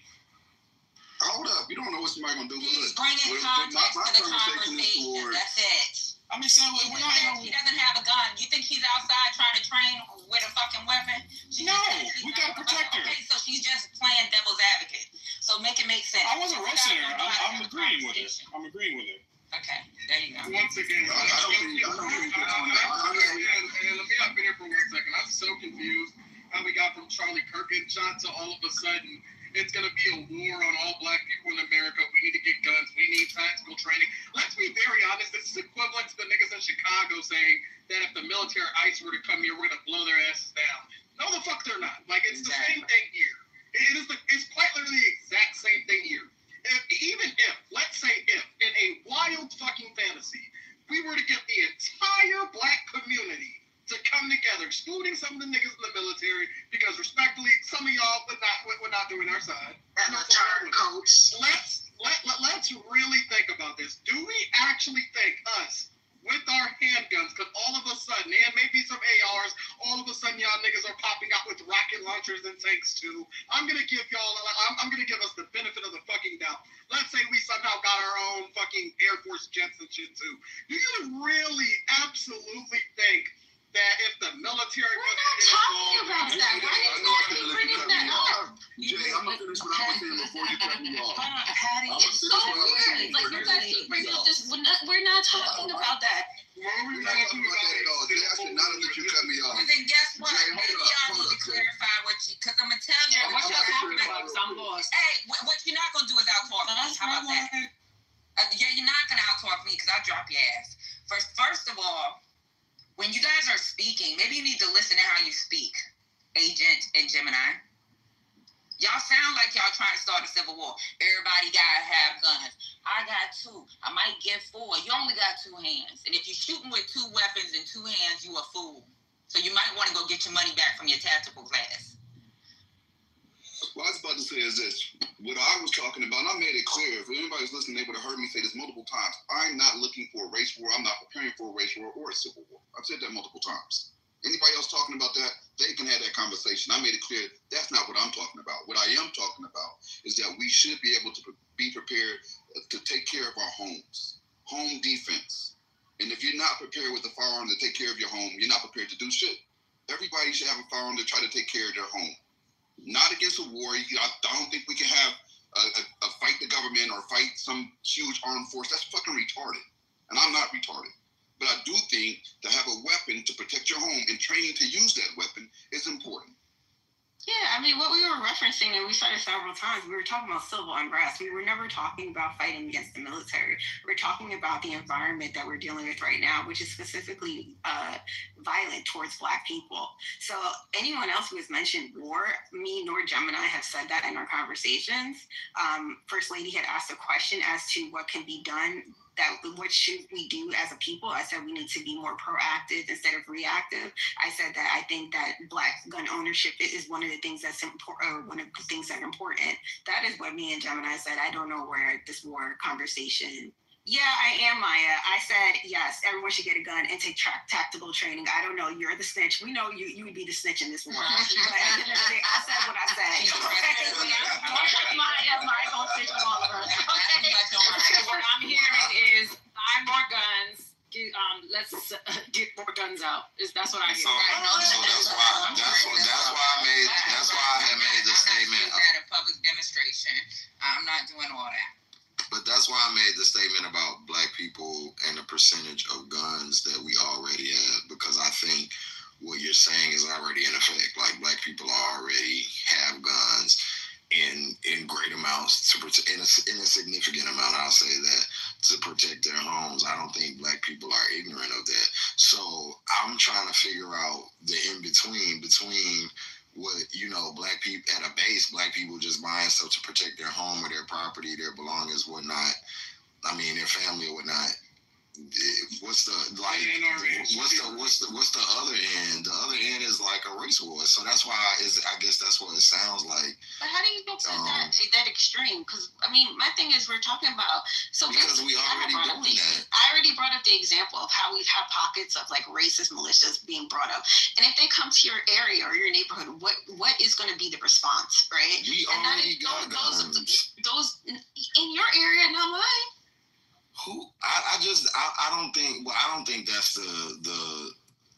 But that's not the only answer culturally. I'm not saying that's the only answer. That was one answer I had given First Lady. That's all. Hey man, listen. I mean, I get you. I'm not trying to argue with you, but I'm just. More getting shots today. And what do y'all think y'all gonna do by yourselves? All right, so let me bring y'all First Lady, back to you heard my question? I'm about to answer. Oh, okay. I'm about to answer it because what the question was pertaining to is saying that maybe they won't be shooting, but their attitudes and their behaviors are definitely going to be even more heightened. We've already begun to see the shift. Does everybody agree? Do you see a shift in the difference in the people, in the climate? Yes or no? Yes. No? Yes. Okay. So I was asking that question, right? And seeing that, okay, these people are already acting a little crazy. Now that this guy is gone, and depending on what type of energy is fueled by that, what are we prepared to do? Like, how are we going to respond to these people and their attitudes and their behaviors? So, who knows? I don't know what's happening. I don't know what could possibly happen, but I just know that these people are ready for fighting. They're ready. They're on the edge. They're scared people want to try to take their guns. I don't know. So I guess that's where the conversation kind of went, octopus, if you will. First Lady, Hold on. Trent got breaking news. Go ahead, Trent. We do? Okay. You sound real low, sir. Your mic is low. They got the suspect in custody. That's what he's saying. Thank you, Trent. That's the Prakash Patel from his official X account. He just announced that they're going to have a press conference. What race is this person? We don't. They're not watching it now. They didn't show them yet. It's a press conference. And First Lady, kind of what you were saying earlier, and because I had mentioned earlier about some of the things that I have been seeing on X, and I guess for some people who took some of the things that were going on X and then came on and espoused some of the race wars up, that's where we got to. I was trying to make that clear earlier, that we had went off some quotes that were going off on X, and then somebody hopped in and said, well, this is going to be a race war, and that's how we got here. Well, they blaming Democrats, not black people. Exactly. They always associate. Do y'all want to hear the conference? That's the biggest breaking news. He was 31. Do y'all want to hear the news conference? Yeah, but I got breaking news real quick. Charlie Kirk was 31, y'all. That's kind of more like good time. He looked old as fit up. Them gums told his age. Real talk, race war.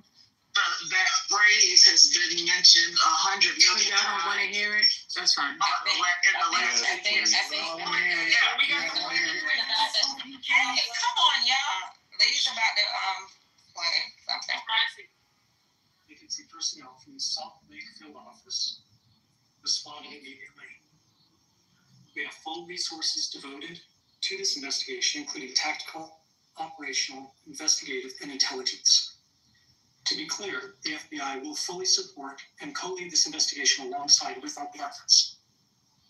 We are working on setting up a digital media tip line, and as soon as it's established, we'll get that information out to everyone. They got a tip line. I don't mean it. I know there's a lot of questions. This is very much an active case, and this investigation is in its early stages. We are following all the leads and all the evidence. If anyone has any information, please report it to the FBI or local law enforcement. Thank you. This is great. Did they do that for the Democrats? Communicating with, and she's on her way back right now. I say that on behalf of Utah Valley University, we are shocked and saddened by the tragic passing of Charlie Kirk. We express our sincere condolences to the Kirk family. We grieve with our students, faculty, and staff who bore witness to this unspeakable tragedy. He was invited by the student group Turning Point USA to speak on our campus. We firmly believe that UVU is a place to share ideas and to debate openly and respectfully. Any attempt to infringe on those rights has no place here. Did they catch them at? Not condone any form of violence at UVU and seek to make our campus a safe place for all. Ladies and gentlemen, thank you for joining us on this dark occasion. I want to thank our law enforcement officers who are leading this investigation, starting with Chief Long and his response here with the UVU Police Department. We're grateful for your leadership and your team. And again, to the speakers that you've just heard from who are co-leading this investigation. I also want to recognize Sheriff Mike Smith, who has been an invaluable partner as this investigation moves forward. I've been in touch with President Trump, with FBI Director Kash Patel.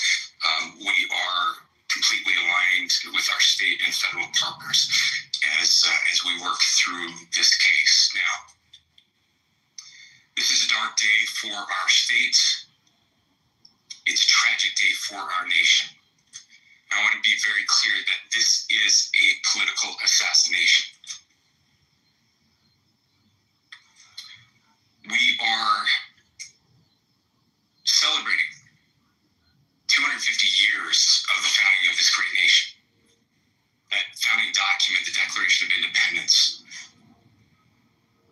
that this great experiment on which we embarked together 250 years ago, that we are endowed by our Creator with certain unalienable rights. The first one of those is life. And today, a life was taken. Charlie Kirk was first and foremost a husband and a dad to two young children.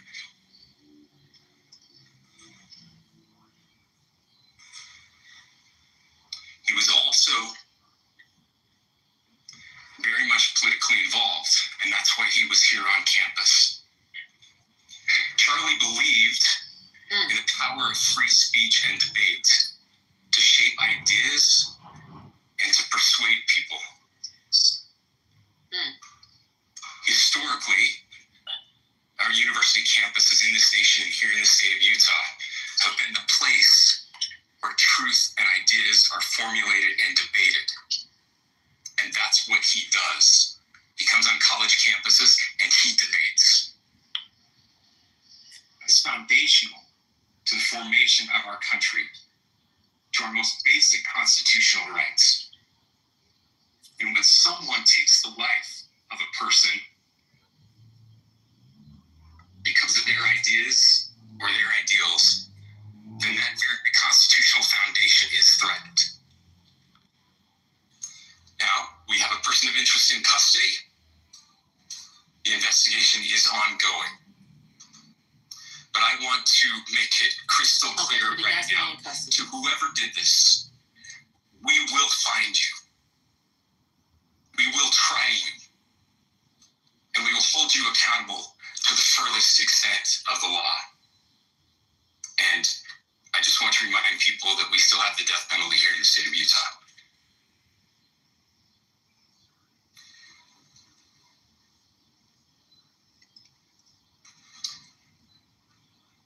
Our nation is broken. We've had political assassinations recently in Minnesota. We had an attempted assassination on the governor of Pennsylvania. and we had an attempted assassination on a presidential candidate and former president of the United States, and now current president of the United States. Nothing I say can unite us as a country. Nothing I can say right now can fix what is broken. Nothing I can say can bring back Charlie Kirk. You want to stop it? Our hearts are broken. We mourn with his wife, his children, his family, his friends. We mourn as a nation. No, we don't. If anyone in the sound of my voice celebrated even a little bit at the news of this shooting, I would beg you to look in the mirror and to see if you can find a better angel in there somewhere. I am, they laugh. I don't care what his politics are. I care that he was an American. We desperately need our country. We desperately need leaders in our country. But more than the leaders, we just need every single person in this country to think about where we are and where we want to be. To ask ourselves, is this it? Is this what 250 years has wrought on us? Yes. I pray that that's not the case. I pray that those who hated what Charlie Cook stood for Blah, blah, blah.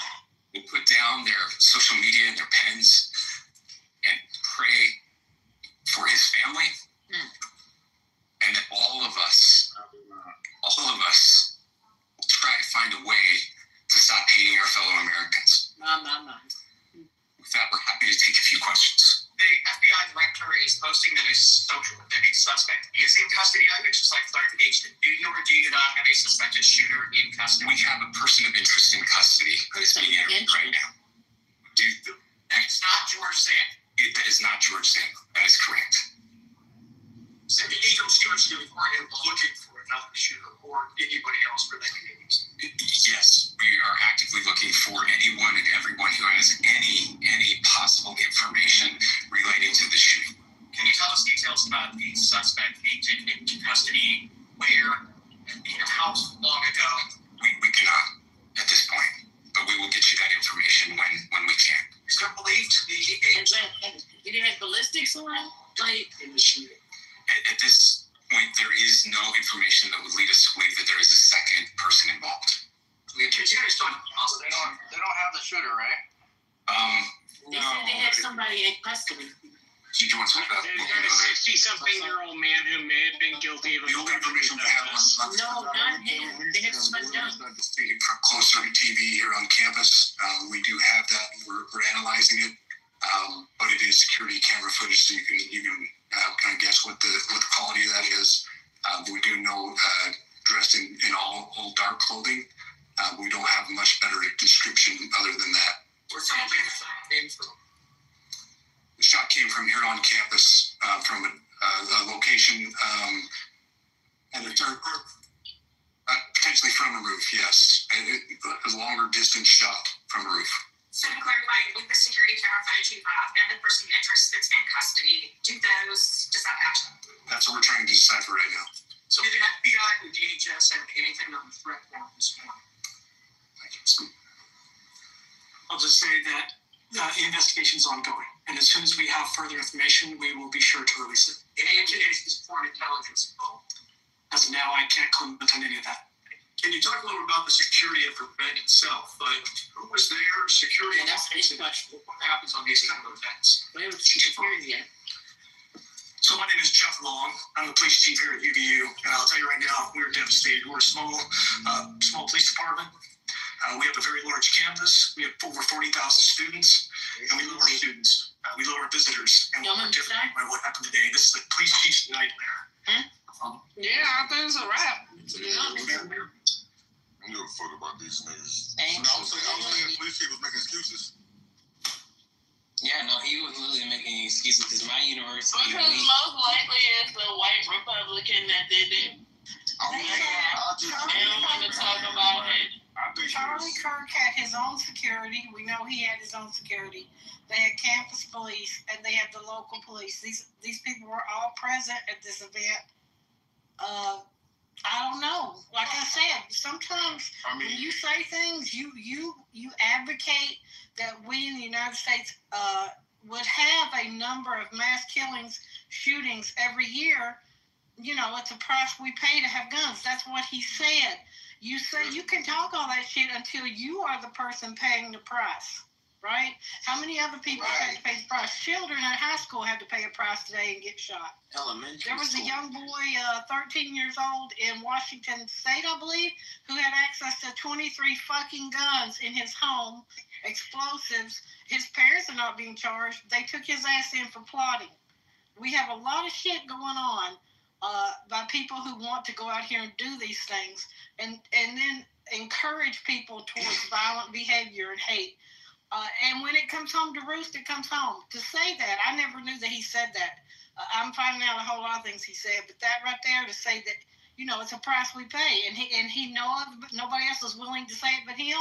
Okay, then you got caught in the throat where those words come out of. I think that the fact of the matter is that, one, not everybody is fully aware of who Charlie Kirk is, because Charlie Kirk was, Turning Point USA is a white supremacist group. They hide behind their seemingly a support of the Second Amendment, but really, when you look at all their talking points, their white supremacist talking points, Southern Poverty. I think they've been on the radar of the Southern Poverty Law Commission as a white supremacist organization. And what they do differently than, say, your regular old run-of-the-mill Ku Klux Klan or neo-Nazi party is they were specifically targeting undergraduates on college campuses. And their MO is this. What they did is they would encourage undergraduate students to start a Turning Point USA club on their campus, right? And then they would, once the club got official, they would petition Turning Point as a national organization, and they would send one of their national speakers there. This has happened in my state, in many colleges around my area. It's happened in other colleges. And their goal, and this was even before the pandemic and during the pandemic, their goal was to recruit young, college, professionally mobile white supremacists and imbue them with white supremacist ideology and talking points. Now, they didn't always use white people for that. The two people that they used here was they had this black man that used to go around until he got mad and threatened somebody on social media, so they kind of put him away. Candace Owens was a part of their national platform and all of these things. And what they used that for was to galvanize. They would say, oh, we're going to come and have a conversation or a debate. But actually, it wasn't a conversation or a debate. It was really them spewing their bullshit. And then they would say, we're going to ask a couple of questions from the audience, and they actually wouldn't do that. But what they would do, because, that was a part, it started a firestorm, and then it would attract other people to their ideologies. So they use it basically as a big sign-up drive. And so it was actually, these are some of the things that, say, some anti-racism organizations used to do, and they used it for white supremacist purposes. And also specifically, like you said, Charlie Kirk has said, like, there will be a part of deaths if we're upholding gun laws in the ways that and they shall not be infringed. So I think that this is a win. I think this is a win for Charlie Kirk. I think this is a win for his organization.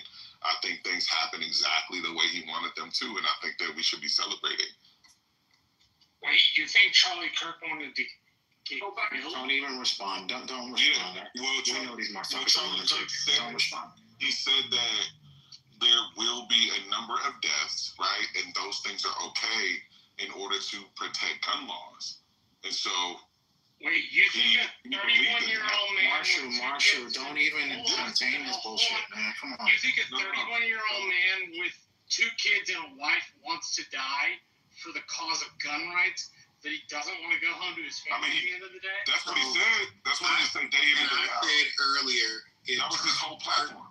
If Charlie Kirk could come back after reviewing the after effects about this, I don't think he would say it's where the nation is mourning. Exactly.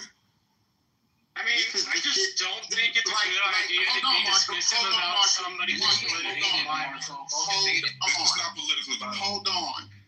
It was an assassination. What are you talking about? He's not a political figure. It's not a fucking assassination. He got shot in the neck. He's not a fucking. He's not a king. He's not a. No, but he is a political. He doesn't have diplomatic immunity. It's not an assassination. Okay, great. So a lot of people are targeted for his speech. Niggas get shot outside of clubs for saying dumb shit every fucking day. That doesn't mean it's an assassination. He got shot in the neck. So you don't know the. You don't know the You don't take a shot from Marshall. You don't know the motive, Marshall. You didn't have any response to him saying to several people, quoting him saying that people dying is the cost of gun rights. You don't have any response to that, Marshall? That doesn't mean the dude deserved to die. I'm asking you if you have a response to it. I think that there are reasonable gun restrictions that can be in place, yes. But that does not mean Charlie I didn't ask you about if you thought there were reasonable gun restrictions. I asked you to respond to his quote. Exactly. Okay, if you have guns in America, yes, there are going to be gun deaths. I don't know how to so he I don't know how to get around that. There we go. Next case. That's the point is, Marshall, the dude was taken out from 200 yards. Somebody's been all my life. Take a 200-yard shot for shit. Not at that angle, no. Do not care, Marshall. Thank you. Do not care. I'm trying to be mature. We do not care. We do not care about Charlie organization. Yo, we gotta have one mic in here. Come on. Y'all remember there was a time when college campuses wouldn't even allow people so provocative on their campuses because they knew that this was a risk. But we wanted to push this. Allow them to have a right to be on public land. Listen, they do. They have a right. Again, hey, Marshall, can she talk? Y'all just said one mic. Can she talk? Hold on. At that time, the colleges were aware that these are people whose rhetoric was hella provocative and very inflammatory. This is what people have been saying all along. Did I fucking say that? I don't. This is not the time for shit.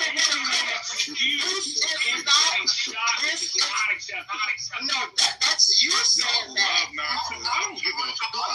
That's you saying that. Again, this is not the time for shit.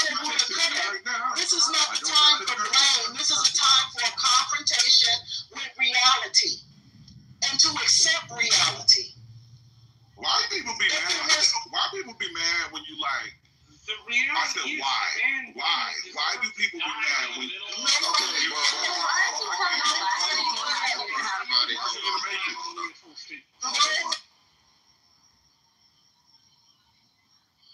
All right. So the point, I think, it's just Marshall, you like nobody's saying that he deserved to die. Nobody's saying no. Well, some people are, but no, like you can't get mad, bro. Like you really can't get mad. Like he was out here doing this. Like this is the life. You know, you live by the sword, you die by it. Like I'm sorry, fam. Don't deserve to get Special time black people have It doesn't mean that you deserve it. But I do find it interesting when these things happen to someone on that side, the outrage and the wanting of humanity from people who y'all have fucked up over the last, we have watched black, they may not have been, had 1 million followers on YouTube, but we watch black people die incessantly, through the 2000s. And I didn't see nobody doing all this on that side. So now it's it's terrible, but Charlie Kirk died of an overdose of fentanyl. I have a question. Oh, But you see, And but wait, and the you funny can't expect people not to do this. wait, the funnier part Yes, I can expect when we do, and then we United States Well, then tell that to Trump. Then tell that to Trump because Trump is beginning to violence against black people. By federalizing. Why are you screaming? Why are you screaming? Why are you yelling? You know what's funny? See, this white man thinks it's okay to yell at black women, but what I'm saying, Fuck you, Marshall. Seriously. yeah, like my thing is that you're not crying about Trump using violence, like using the military against black people. Your little white maggots. What's going on? What is going on? I have a quick Marshall question. wants to give us a fucking break. I told them to chill, but they're doing cartwheels on stage. Yeah, y'all. If y'all want to do cartwheels, cartwheel your ass up out of here. Will we be able to speak? Bro, I'm gonna kick you. You ask You that won't shit be again. able to speak when you. You sound like AI. You sound like a robot, sir. Are you real? All I'm saying is don't discriminate about my voice. What's that? Okay, all I'm saying is fuck your voice. Get order. Be quiet. Everybody talking. Yeah. Feel in the meeting. I need to be over there. All I'm saying is this: if you believe, in any kind of metric of sowing and reaping, any kind of metric of law and justice, I mean, even listen on my PTR, that's a scripture. It says, "Let my enemies be destroyed by the very evil they plan for me. Let burning coals fall down on their heads. Let them be thrown into the fire, into watery pits from which they can't escape." Like, I don't understand why people think that freedom of speech means freedom of consequences. There is no discernible metric. I'm not done speaking. Then speak faster. Hey, rest in that femininity, Yo, Marshall. let's let him land. Who's that guy that keeps talking? Somebody keeps bringing his ass up because I shot him a second ago. Who's this? That Yeah, I sent him down. That's my Indian friend. Fuck him. But bottom line is, We gotta get you some friends, bro. bottom line is this: there's no way that you show that amount of hatred, that amount of fear, that you're doing this for years. Because, like I said, he was doing this before the pandemic. Turning Point was a organization and a national organization far before we even got into the pandemic. And I think it's poetically just for him to be killed for his talking points about like reckless gun use, and the fact that he had such racist ideologies, and then he was killed by a white man on a white ass campus. We don't know that he was killed by a white man. We do. But also, He died in the type of country and environment that he wanted. I mean, this is what he wanted. So he died. He died in he whipped it up into religious fervor, and then he became a martyr of his own movement. Why are y'all mad? Exactly. He could be why are you mad? I'm not. What do we say to it? Alright, so un momento. Hello? You guys allow your political views to Okay, wait a minute. I don't know who's speaking. I'm not sure who's speaking and why. Alright, sir, you have had your chance to speak and you have spoken. We have heard you, and I appreciate your feedback. MOG. I wasn't talking to you. First lady. Hi, Dr. AG. Oh, child. Recap. Who died? Charlie Kirk, child. Oh no. The man in Womack, the man who need a root and scale planning in Womack's PTR. Good night. What happened? Somebody said cacao. He was at a university and they shot him in his heart. Somebody did. That was not his heart, Mel. That wasn't his heart. That was his neck. To the neck. Oh, I didn't know. I'm sorry. It was so graphic and so they hit what they meant to hit because I never seen so much. They hit his aorta. They hit his aorta. So does that mean live? So that means America is making please better stop asking snipers. So that Mel. I'm trying to get the clarity. That nigga came up on the side of that nigga and shot him. So wait. What's going on? Wait, so he was speaking at the time? On mass shootings, Yes, ma'am. specifically Specifically, he was speaking on first he spoke on the trans mass shooter, and then he did his little gang violence mass shooting dog whistle, and in the middle of gang vile, somebody said. Just in the audience? Oh my God. And I think when I tell you, you know how in the middle of the night, when you be real parched and you gotta go and get you like a cup of fruit punch, it looked like a poor cup of fruit punch. Okay. Also, he didn't get shot in the aorta. He got shot in. It probably hit a carotid artery. So it's not the aorta. It's a carotid. I was just saying that. No, not you. It's the other people who keep saying it. No, but it was me because I said it. That man ain't got no neck left. I don't know what they gonna do. Wow. It is. And that we're having a conversation in regards to, the racial implications behind it. The governor just finished speaking. He said who shot him? They said they had, first of all, they got somebody that was like a 60-year-old man, and then there was like, oops, wrong person, and now they have somebody, but they haven't confirmed that he is the actual person. They said they're still looking for a possible another person, but then they didn't. So it sounds like they got the person. So I guess they got it. Okay, y'all doing a lot of chihuahuaing around here. This is I know a lot of people new to this space, and I'm so grateful that you guys are here. But the chihuahua talk has got to stop. First, I was saying, all I was saying the exact words was from the actual. CJ, you're doing it right now. Dr. AG, we're downloading Dr. AG right now. Can we get her clear and straight? You've been here. I was giving the exact quote, but okay, go ahead. God, you. Okay, all right, go ahead with the quote. Come on. I thought you was just. No, I wasn't. I was giving you the exact quote. They said the person was a person of interest. They never said they clarified. They never clarified that it was the exact person. Yeah, that's what I just said. I said, but based off of the fact that they're saying they're not looking for, the way they said it, it kind of sounds like they have the person that they think that they should have this time, but they also alluded to the fact that they're still investigating or searching for anybody that might.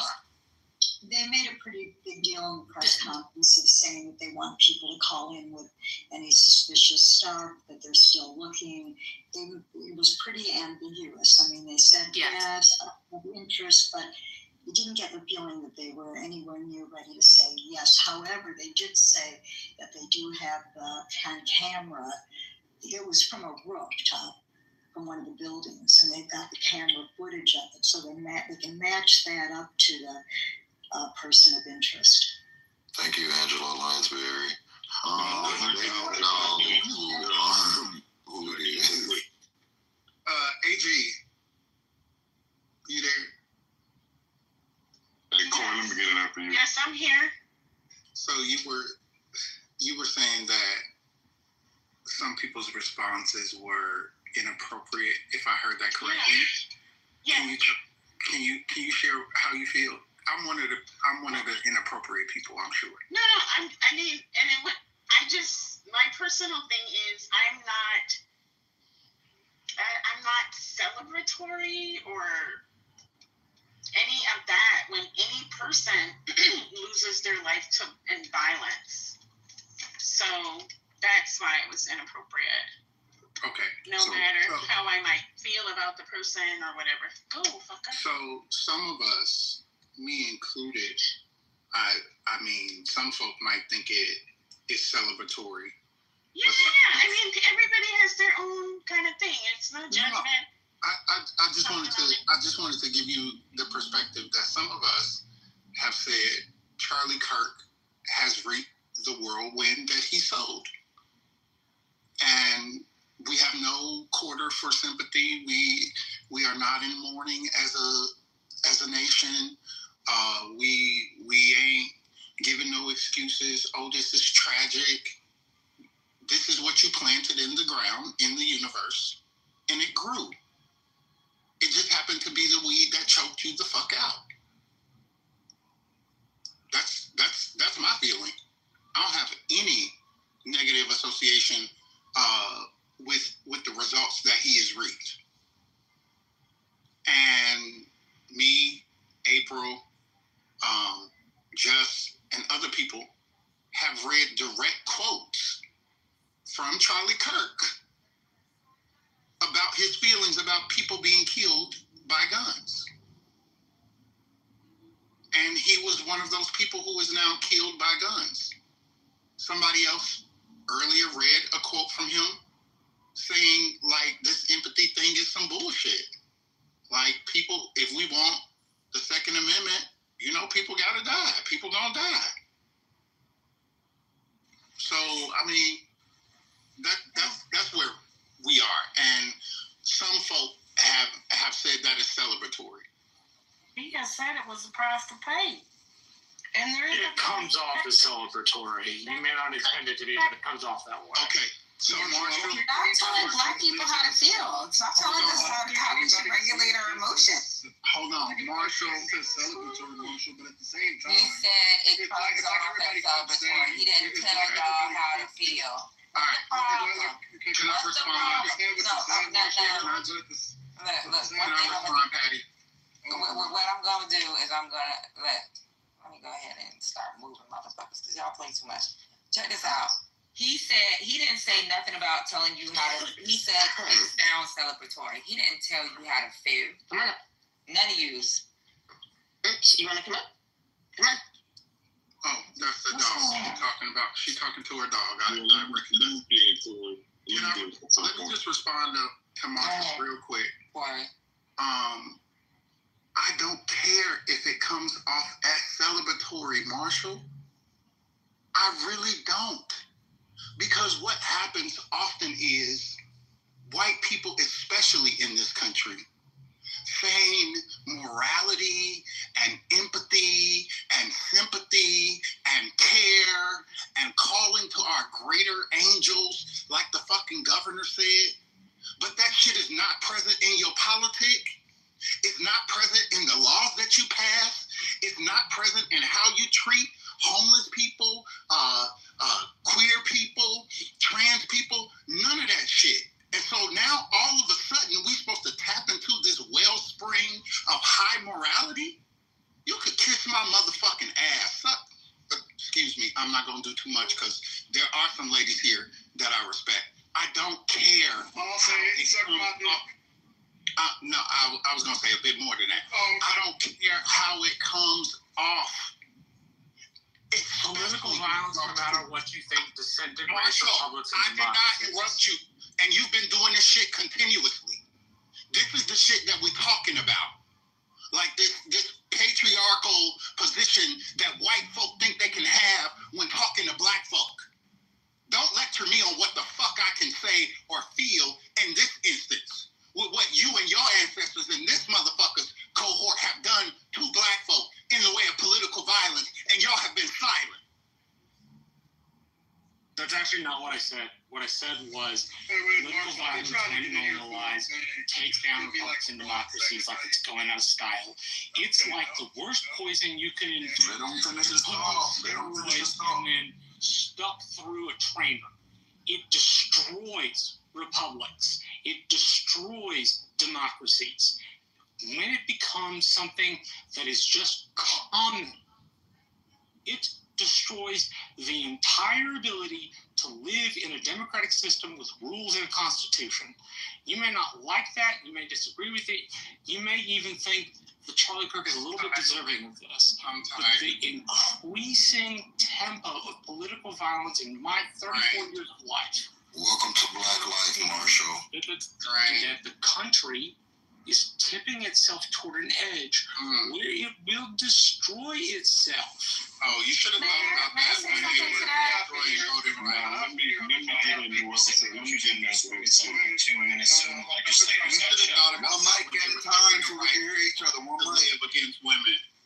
That's when you should have thought about the fabric of this country being destroyed. When women's rights to autonomy over their body were being taken and black women were dying in hospitals. You should have thought about that shit when they were passing laws across this country that don't protect trans children and other queer folk, and they were being killed. Black trans women die. Their average average lifespan is 37. That's the fact Okay, of so this fuck it. Let's fucking light the country. whole thing And on I've fire. never Let's heard put you say a gasoline on fire goddamn and thing just about fight it. with a mask. Now you're talking about the fabric of this country.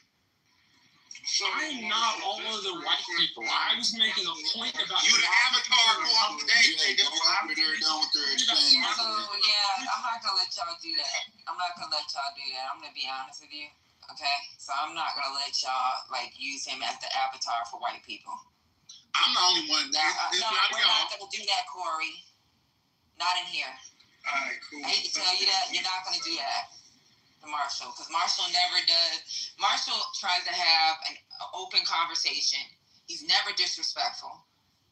Y'all just want to, no, you're trying to take it to another level, and I'm not going to let y'all do that. I don't think If you want to do this and you want to make a political statement, you're not going to do it with Marshall. I don't That's think all he's I'm being saying, bro. Patty, hold on. Patty, your perspective of Marshall playing this middle ground always. Guess what? You guys aren't going to listen. Lady done told y'all before how y'all like to try to impose how y'all feel about somebody on somebody else. You're not going to do it to me. And I'm not going to explain myself. I got you. But what you're not going to do is try to make me feel how you feel about somebody else. And if he's modded in here with me, that means he on Patty's side. He with Patty. So guess what? If he with Patty, I'm not going to allow you to attack him. That's it. Now, if he takes something out of hand, me and him can have that conversation. But I will drop him. But I'm going to tell y'all not going to be disrespecting Marshall. He just here. We have a valid conversation. Okay. That's it. Patty, can I respond? Or is Hey, but we're not going to talk about Marshall. If you got something to say to me, say it to Patty. I'm talking to you. Okay. We talk, don't we? Yeah, you know that. We talk about shit. I can talk. I got your phone number. What I'm saying is that, and I get what you're saying about Marshall not being the bad guy, but Marshall's position is endemic of how white folk respond, right? MLK said in the letter from a Birmingham jail, it's not the racist that I'm afraid of or that are the problem. It's the silence of the moderates. It's the complicity of the moderates who try to play both sides. And calling for sympathy for Charlie Kirk is right in the middle of that moderate lane. Alright, cool. So I will assume that y'all got all that out, hopefully. Hello? Okay. Yeah, I pressed the button. I'm good. Oh, okay. Phone number. We good, Patty. We fine. If I go to New York, me and you eating together. So me and Corey are friends. If I have a conversation with him, that's between me and Corey. Corey already know where it's We good. We fine. I just don't. And Corey knows that even with Marshall, he has Marshall on his side when he needs to have that even voice in his rooms. Am I correct, Corey? Yes. Okay. I just put a link in the chat. That's Donald Trump's statement. So, like, all I'm trying to say here is, I don't think anybody here, well, I can't say anybody because some of y'all have, but I don't think the majority of people in here are trying to celebrate this nigga dying or anything for being shot. But at the same time, I kind of have to agree with Corey here. You can't in one breath say that it's okay with people dying as long as we continue to have the freedom of our Second Amendment, and then in the next instance, expect people to, or expect anyone at all, to be, or to give some type of sincerity or solemnness for your death when from a gun, when you yourself were a staunch advocate against gun regulations. I mean, it's kind of it's irony and it's damn near poetic justice in and of itself. I mean, he has been and I know most of you probably know the guy too. I met him while I was in D.C. during college. When Corey was talking about the turning point, he invited all the student government presidents from New York City out to D.C. and from New York all the way down to Georgia out to D.C. for a meeting. He was trying to get us to join Turning Point USA. Met the guy. I'm not saying he's racist, but he's definitely a dick and a prick, if anything. I don't feel bad about him dying. I mean, he lived by what he died by at the end of the day. Nobody's celebrating that shit, but you can't be a staunch advocate for it and not willing to die by it. He died about it. I mean, on that, Jay. I can agree with you 100% on that. He said there was a price to pay. He was okay when the price was other people paying it. But you don't get to have what you want unless you get to pay the price. And I honestly give thoughts and prayers. That's all I can do right now is thoughts and prayers. Because the Bible also says if he was a Christian conservative, as he claimed to be, there's the power of life and death in the tongue. Paraphrase. So what I wanted to say is that this is America, right? So it's like, so welcome back to what the country was. We had maybe a 5 or 6 decade break, but what Trump was doing, that's what I was talking about before. This shit that he's doing and the division he sows and all the hatred and where people feel like they can come outside and they're Patriot Front is outside, the Klan is outside. All these groups are outside right now.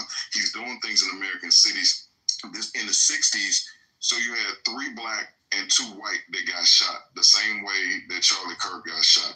You had Medgar Evers, Malcolm X, Martin Luther King, Robert Kennedy, and John F. Kennedy. This is what this country has been. It's a powder keg.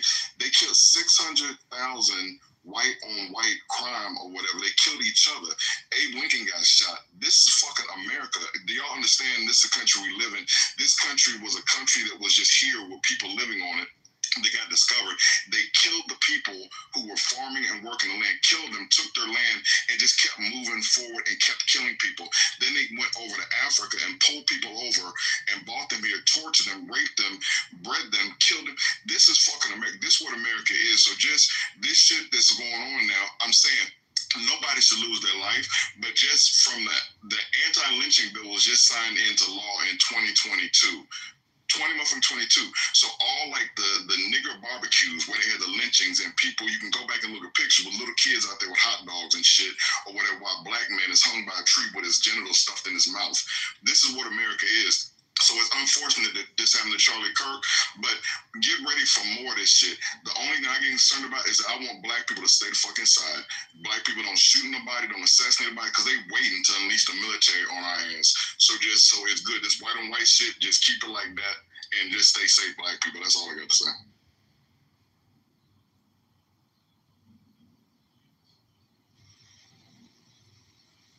Like I said, he thought about that shit.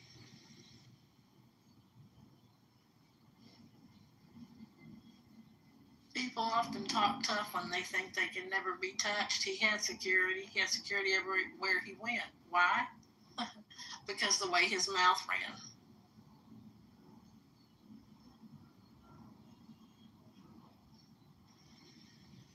Looking back on it, I wonder if he could have foreseen this himself.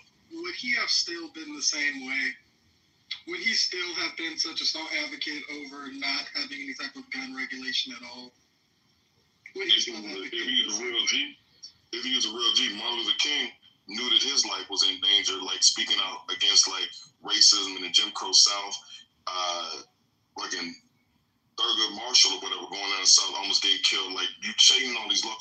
So I'm saying, if he is true to the cause, people want to start you have to be ready to die for your faith or die for your belief, like it was in the 60s, like it was in the olden days. We're back there now because of the way that Trump has this world. People feel hopeless. It's like he's bringing the military. This shit is fucked up. We're back. We're back to an old America, a form that many of us have not seen in our lifetimes. Why weren't we back to the old America when Gabby Giffords was attempted to be assassinated, or the 2 Minnesota Democrats who the Republicans really didn't show any grace on that writ large when they were assassinated 2 months ago?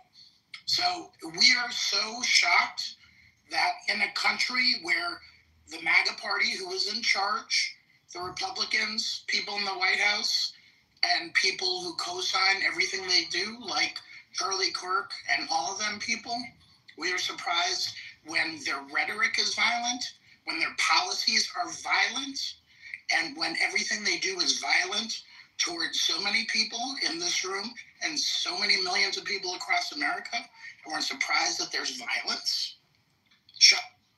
To Spirit, I can tell you why. I can tell why I think why when Gabby Giffords and why when this other stuff happened, because you had leadership that had sanity or people that tried to quell things. Trump has changed the Department of Defense to Department of War. It's like all this shit that he's doing. It's like somebody said earlier, I think Corey, about like this whole thing about reap the wind and sow the whirlwind.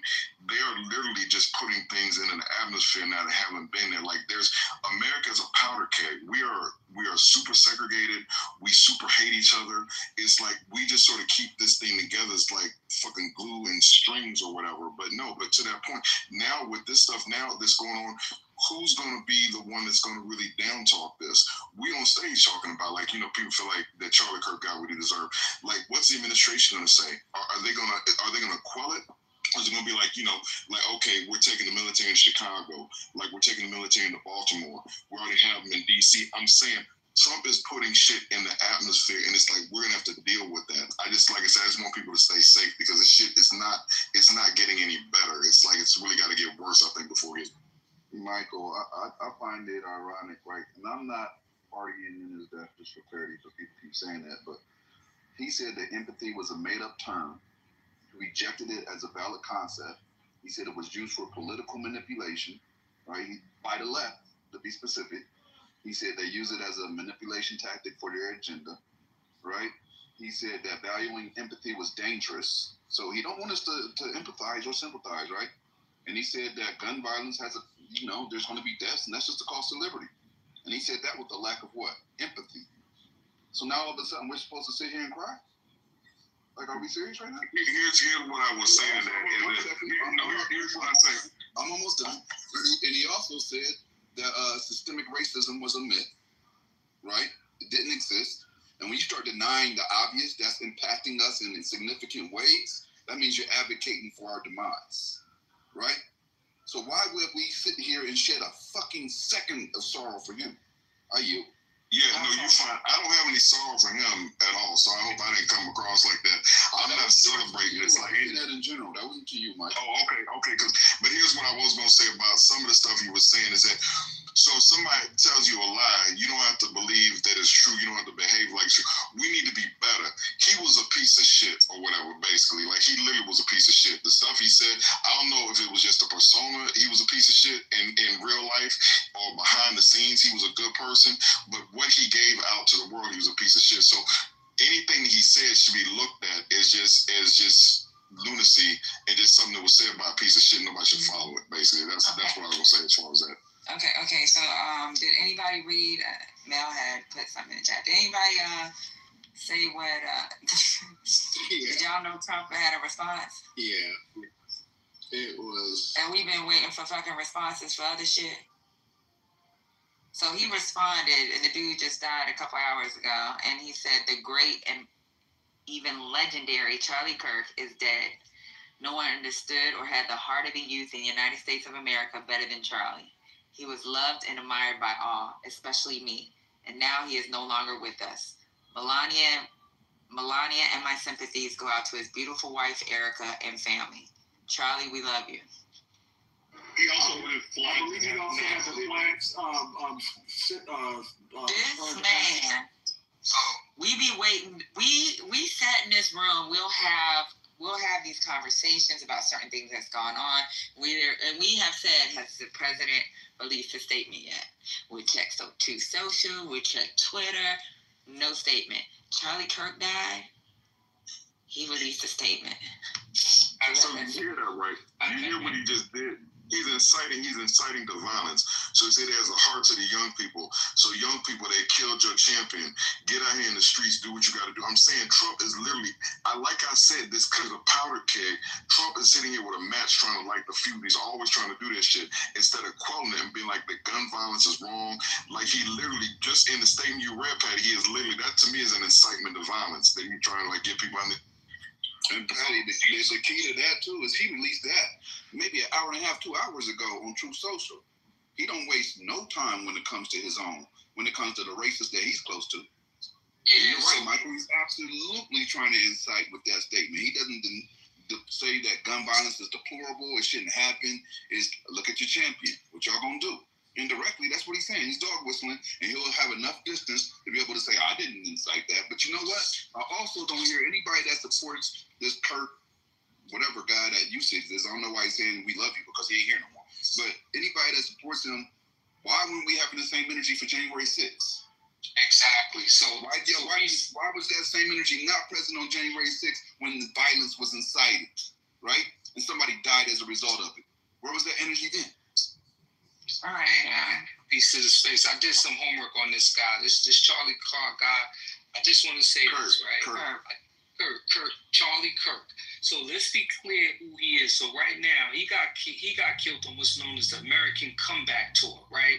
And he got, his project is called AmeriFest, and his tag phrase is "Prove Me Wrong." I checked this guy out, and I checked out who is going to be speaking in his upcoming December AmeriFest, right? Here are the speakers, right? Check this out. Tucker Carlson, Steve Bannon, Jesse Watkins, y'all know all the usual. But guess who's also on there? Dr. Ben Carson is on there, right? Which I found to be very peculiar. And there's one black dude on there. And if you look at the ticket prices for his events, right? The students are $50. Then you can pay $400 for a student VP package, right? If you look at the prices, this is a money-making machine, and they are this organization is directly responsible for spreading this message around the college profile, right? And I watched his videos, man. This guy is just really, really out there.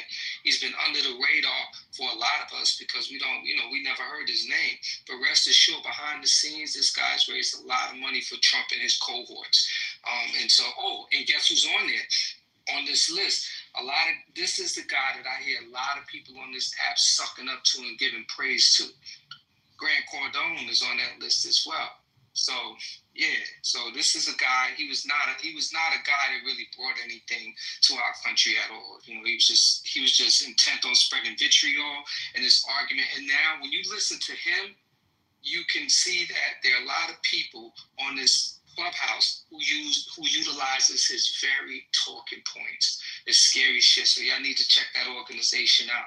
Again, the organization is called it's the American Comeback Tour.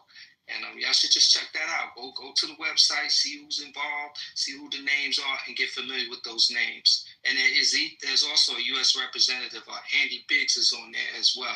So yeah, this was not some. They're gonna paint him as a martyr, so to speak. But this is not the case. So that's all I wanted to give y'all. I'm going back. Hello guys, can let me quickly jump in here right now. So I will say that I kind of feel guilty that I'm not feeling sorry for him because at the end of the day, he's still a human being, and I don't think there should be political violence. However, I watched that video like 50 times, and I'm trying to garner some sympathy somewhere, but it's just not coming. I mean, this is someone that spent his life promoting hate left, right, and center, all in the name of his political views. I've read some of the stuff he has said about, if you dead, I'm not quoting directly what he said, but saying stuff like, if you dead, don't really matter, as long as we get the Second Amendment and stuff. That's the kind of stuff he's saying. And I think someone put it in the chat. Is it City? So I didn't see the process there. Something about what this guy, Jesse Waters, is saying on Fox News, which I saw on Twitter, saying, they are at war with us. They tried to kill Kavanaugh. They shot Justice Scalise. They shot Trump. He's literally saying there's war. Now, this is the kind of nonsense that they keep saying every time. And then when someone gets shot, you want some sympathy at least for whatever. So I mean, when you keep promoting this kind of nonsense up and down the whole place, why are you surprised when people get killed? And I'm still going to watch that video one more time and see if I'll feel anything, because right now I don't feel shit. I feel guilty that I don't feel anything, but it is what it is. This is what he promoted, and good luck to him. Yeah, violence is not the answer. Yeah, not the control. I mean, we're not promoting violence, but what the problem is that when violence does surface, the narrative is spun differently and it's consistently. We are portrayed, if it was up, we need to send troops out there, it's gun violence. And to me, to any black person, who supports this man, still supports this man, shame on y'all. Like, at this point, y'all gotta be honest at this point. Like, I mean, at first it was fun, we support Trump. Like, I know, okay, cool. But now, this shit is very serious. So you have to ask yourself, it's only a matter of time before you're a target. It's only a matter of time. So it's serious the rate now. that they're going. It's only a matter of time. It's only serious now. It wasn't serious before. It wasn't serious when he was elected. It's only now serious because of a racist white guy got shot. I mean, I'm speaking sure. Thank you. I would speak. Go ahead. Thank you. So, like, I really don't understand. Like, I'm not really following your statement, Robert, like, about how this situation increases the severity of what Black people are experiencing in America. Like, have we lost track of what's been happening, or our rights being taken away and stuff like that? Like, the policies? Okay, so agent, we don't know each other, right? So if you knew me, right, it would make a little more logic to you. But I can assure you, I've been writing about this for years. What we are seeing right now is well documented. I've published articles, I've talked about it on Clubhouse extensively. So what we are witnessing is of no surprise to me. I reacted with urgency a long time ago. And so for me in particular, now I'm focusing on, the next phase. A lot of people are stuck where they are right now, and, people are processing it. But I'm looking beyond this, and I've always taken this seriously, and I've always encouraged individuals in real life, in Clubhouse, to take this seriously, that we elected a man who was a clear and present danger to our democracy. Very clear. And the point that I was making is that a lot of people pushed back on that, and, they responded, by telling me I was being overreactive, fear-mongering, all that bullshit, all that distraction talk. And look at our freaking country. What a fucking mess that we're in. So I hope that puts some things in perspective. Agent, a pleasure to meet you. I wish we had these I don't mean in here, but I mean America, these kind of discussions when fucking children are murdered at school, going to fucking school. And we can have serious conversations in this country about that and show empathy for that or try to do something. So instead we have all of these, oh my God, clutching of pearls. How dare they say this when, a white supremacist and Nazi who we love, is speaking and gets killed. Well, I'm not going to celebrate. I don't want any fucking gun deaths, period. But I'll tell you this, if you cannot have empathy for fucking children, then you're dead to me. I hate to be like this, Spirit, but Americans, Americans don't care about kids. After Sandy Hook happened, at elementary school full of children, they would have done something about gun laws, and was it been like 25 years ago or something? They just don't care about kids. I mean, historically, just Americans don't care about kids. And it's fucked up, but it's just I agree. And I think we're talking about the school shooting that recently happened, and that happened in the same state that Columbine happened. And you would have thought that state specifically, given that they've had a lot of, school shootings, that they would, have stricter gun rules specifically in that state. And nothing has moved when it comes to gun laws in Colorado. So I agree with what Michael was saying. Nobody cares about children. They really don't. have fucked up parents who have arsenals with their 13-year-olds having access. As I said earlier, the 13-year-old in Washington State who was plotting a murder at his school. 23 guns in the home that he had access to. So, no, the vice president's going tomorrow to Utah. President Trump put out that statement about Charlie Kirk almost instantaneously after we found out he was dead. He's putting the flags at half-staff. Half-mast, I believe, is on a ship. Half-staff is on land. Doesn't matter. But, yeah, absolutely, Michael. He is stoking things with the way that this was a fucking podcaster. Yeah, he had political ideas and talk and rhetoric. He's not a legend. He's not some kind of giant of this country. People on the right, I would say MAGA, I don't even know who they are comparing him to Martin Luther King and how the hammer has to come down now, blah, blah. Who knows? They're full of venom and vitriol and violence and ready to vent it. There's all my V's for the day. Here's the thing. I wouldn't be surprised if Trump or that administration had something to do with assassination, just like you talk about Kennedy with the CIA and all this shit. I literally wouldn't be surprised if it was something like that to be an inflection point to like get something set off or whatever. Because like the guy that tried to shoot at Trump or whatever, apparently he don't have good aim, but this dude does or whatever. I'm just saying, I just feel like it was professional here. It might have been some government shit. So, just ain't trying to be funny. Or maybe to try to get some heat off the Epstein story. Yeah. No, understand, Epstein is an issue, but they're trying to militarize.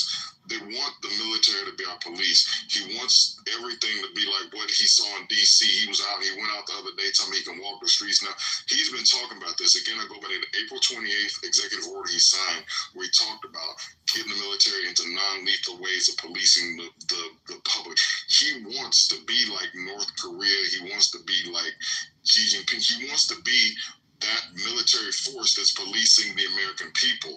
And I'm just saying, for black people, just stay inside. Don't get involved with this shit or whatever. And I hate to be like, I guess I'm getting older, so I'm just like, try to just stay, because keep yourself safe, because he wants us to fuck up. He's literally looking for us to fuck up so he can put the Marines in Chicago, put the Marines in the Southeast DC. He wants that shit. Like, he really wants us outside. So just let them just do whatever the fuck they're doing, and let's just stay out of this. Yeah, don't walk in no fear, don't cower. Pay attention to your surroundings, pay attention to what's going on. Like, and know what it is out here, y'all. Don't be out here sleeping. Like, stay woke as fuck, as a matter of fact. That's what I said. Stay woke as fuck. Stay alert. Stay in the know. And don't be out here don't be moving like that. This is not the time for that. It's really not. Your agenda is very clear at this point. So I'm not even bothered. I'm not wasting any energy on convincing anybody or you got it. Like, okay, you got it. Feel how you want to feel, but I'm gonna move accordingly. And I'm going to speak truth to power.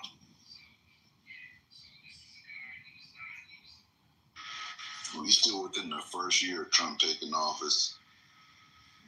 Jim, that feels like 10 years. Yeah, fatigue, man. I know they got a term for it. It's got to be some kind of term out there for the fatigue that the nation feels when he's in office. I'm sure one of you smart people will look that up. But there's a fatigue factor that comes along with him being in office. But this is literally a part of the political tactic that they wanted to employ since they got in there, though. The Yankees had a moment of silence for Charlie Kirk before the game. That's wild. I'm turning in my Yankees fandom right now. That's wild. That's turning in my Yankees fandom for real. That's wild. They just got to make him a martyr. It's wild. Wild. He's a fucking neo-Nazi and white supremacist. What the fuck? Have we lost our minds? Exactly. In fact, that's why I won't be fucking with MLB from here on out. I can do without MLB. That's insane. I'm going to see who's going to come in and capture this too. Y'all should have heard TC crying about it. It was ridiculous. He was literally crying about it, talking about he aligned with him on so many things. He was such a great TC. He said he was Julio? such a That was Julio? No, TC. Julio? TC, not Julio. Julio? But no, he said he was such a great mentor to him, and he learned so much, and people mischaracterized him. He was a great man, a great man. The equivalent, this is the kicker for me, he said he is the equivalent of Martin Luther King, and he will be martyred as such. That's what he said. TC said that, bro? TC said that? TC said that, bro. I wouldn't lie. You could bring him in. No. If you bring him, you could bring him in the room and ask him. I guarantee you. He said what now? He said equivalent. He said that them losing Kirk is the equivalent of us losing Martin Luther King. They're on the same level. That's what he said. I think TC might be going through a divorce or something, because what? Oh boy. I wish I was making that shit up, but I'm not. When you divorce him, when man. TC come in the room, can y'all do the silent treatment? Like the motherfucker just trying to pull y'all aside. Like y'all just keep getting playing with this shit. That's a stupid ass comment. It's one of the dumbest fucking comments I've ever heard in the 57 years I've been alive. That fucker's dumb as fuck. So please don't follow that shit when it comes in. Because that's the dumbest fucking shit ever. Don't pay attention. And that goes beyond trolling. To fix your mouth to say some shit like that, Crazy. I think you also have to consider where he said it. But is that strange? This is the type of extremist rhetoric that they employ. It's always to the extreme. Did y'all just hear Patty read the quote? Yeah, we heard it. The great, even legendary, who was standing up for all youth in America. Sorry, what else did you hear what Jesse Watson said? What else did you hear what Jesse Watson said? Just wait until you read that. Like this appealing to the extreme, and then, like I said earlier, this call for sympathy and empathy. Girl, miss me.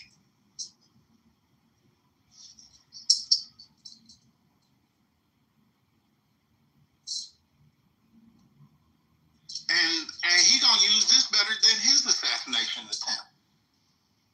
Whatever that was. May I ask you a question? What do you think about Jesse Waters' statement in regards to specifically saying that they're at war? I haven't seen it. Okay, I'll put it in the chat. Can someone read it? I think he said they are at war with us and we can't let this happen and blah, blah. You know, I keep saying blah, blah, blah, like what they say is not important. It is important, and I'm not brushing over it or pushing it to the side. I actually had to tell my youngest, do not post anything on social media with your name attached. Do not send messages to any of your friends. You live in a state of MAGA, and it's a red state. You could lose your college admission. Anything. People could come to our house, and people may say I'm crazy and reactionary for that, but no, we live with crazy people. Okay, so I told him do not react on social media at all. Well, I have it here. It says whether we want to accept it or not, they're at war with us, and what are we going to do about it? That's what Jesse Waters said. I told you, y'all be believing me. And he also said this can never happen again. It ends now. That's that. Their strategy from the first day of this administration, 12:01 p.m. on January 20, has been to figure out how to provoke violence. Over and over again, that has been their strategy, and this is going to be used the exact same way.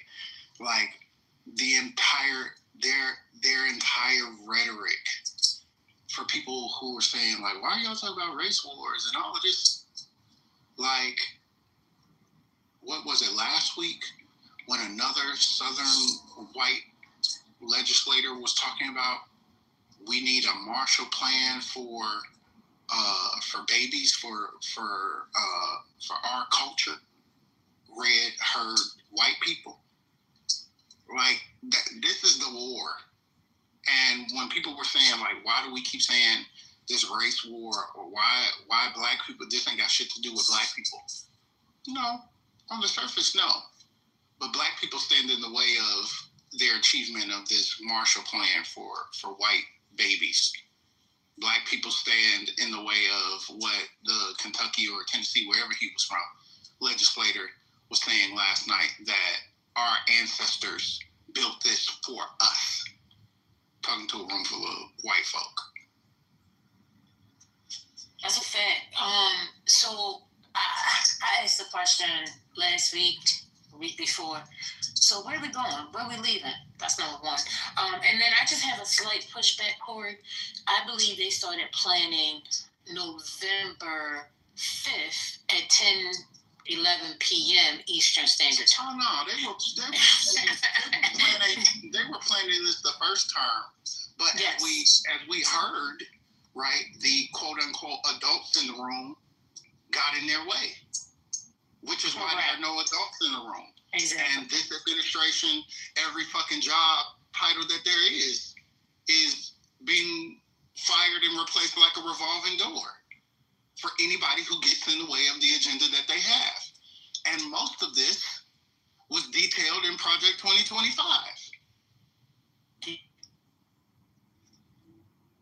They're just like I said, just the duck mentality. Just I don't know, fucking Arkham's razor.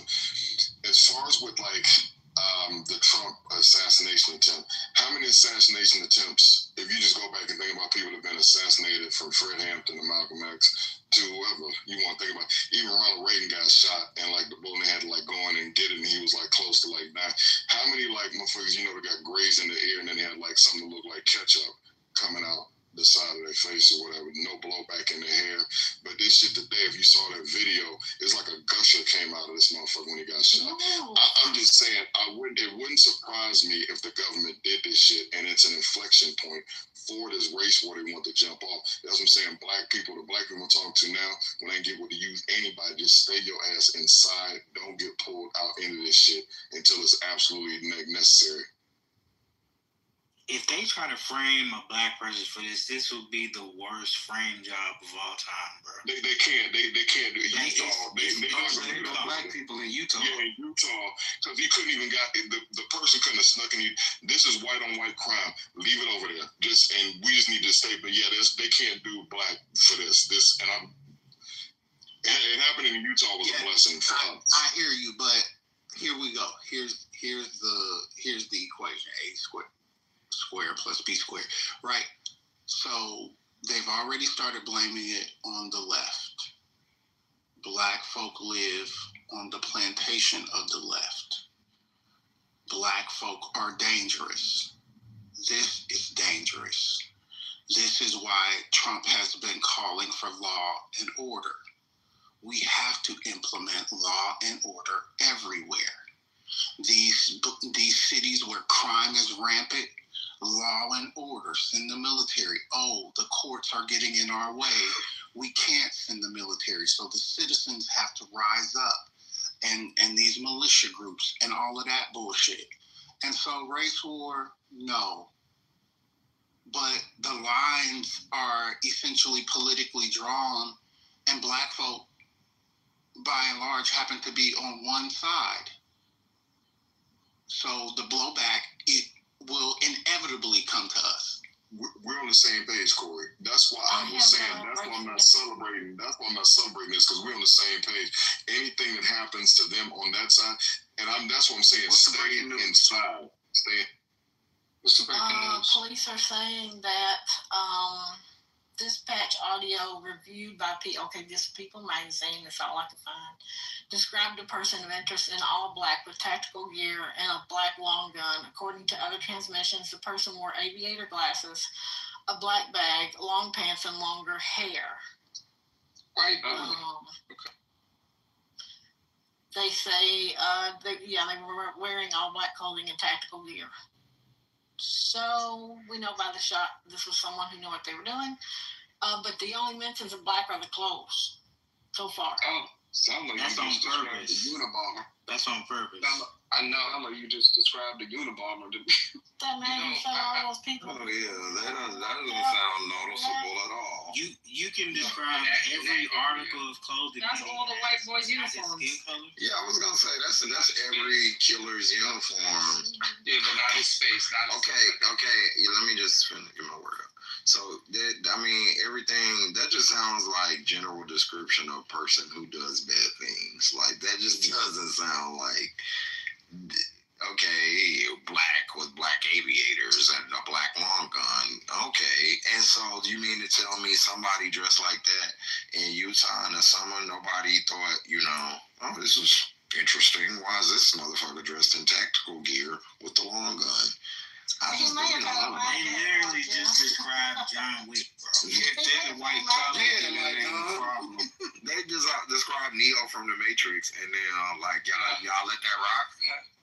Yeah, I don't know, man. Since January 20th, man, and somebody said this earlier, but it's like each day since January 20th, like we've just seen the dismantling of the foundational bricks of our country. That shit is crazy. Like, and it's being done in real time. We all witnessing.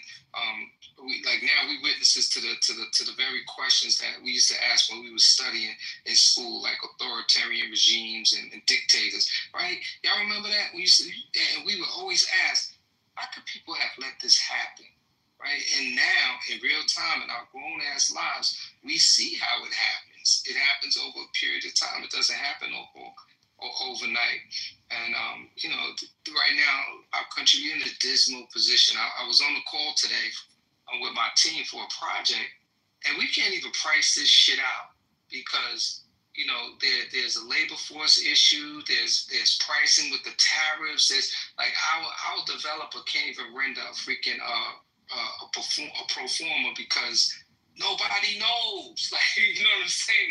And if that's us, experiencing that, I imagine other people working on projects are experiencing the same thing. It's just uncertainty. Like, nobody can answer any questions. We just don't know. There's so much pending litigation. There's pending indicators as far as what the economy is going to do. You can't even do shit. I mean, even people work. Everybody's just like in pause position because we don't know what's coming down the pipe. And this country is off kilter as a result of that, the uncertainty and the chaos.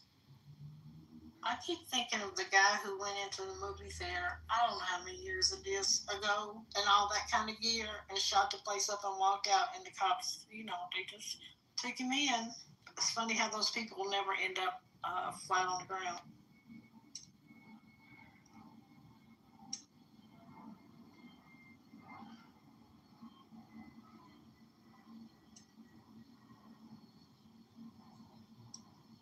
I'm going to address Casey, too, in the chat. I hate to do it. Y'all know I love to go out to chat. I'm going to shut up. I am that white lady that has to tell my relatives and friends not to tweet because I have a teenager still who's in college. Yeah, it was me, Casey, too. And because he is a teenager, there are sometimes I have to still tell him, remind him, hey, there's things that you could say that people could take a certain way. I'm not a hater. I really don't care. Honestly, it's not a thing to me. He is the person who spoke violence to people. He's the person who was hateful and hate-filled. And ironically, he was shot in the throat. I don't know if that doesn't get to you or not. When you spread these type of things, sometimes it comes home to roost. So that's my character, and that's how my kids are great, motherfucker. My kids are great. Don't worry about it. Well, we don't take abuse in here, so yeah, it was nice knowing you, Mr. Casey. Thank you for stopping by. Come back when you got a better attitude. Bye. Thank you for me. Well, that was that. First Lady has spoken. I strongly suggest you guys go to their website, to the organization. I won't say anything. I just want you guys to go in, click around, see who's in the part of the organization, look at just do it on. I don't need to say one word, So you guys do your homework, and I guess we'll talk about it, tomorrow a little bit more. But because this story is going to be up front for the next couple of days, and we need to really familiarize ourselves with the type of person that this individual was, and that's it. And then just chill, because this is something that we can't debate it. Like, they try to bait us either way, and somehow they're going to turn this into a liberal thing. They're going to turn it into, against any cohort that they don't like, whether it's black people, Mexicans, whoever it is. This story is going to be spun. And it's going to be spun with the dog whistle, and there'll be other acts of violence. The war has started already, if you ask me. Anytime you have the president of a country deploying troops and military assets to different areas of the country, that's dealing with strategy. That's dealing with terrain. That's dealing with weaponry. That's what do we think this shit is? Like, it's on and popping, like it's in real time. And like you guys have said, it's only a matter of time before more lives are lost in an incident somewhere in this country. I don't know where, but it's just only a matter of time. Tick, tick, tick, tick.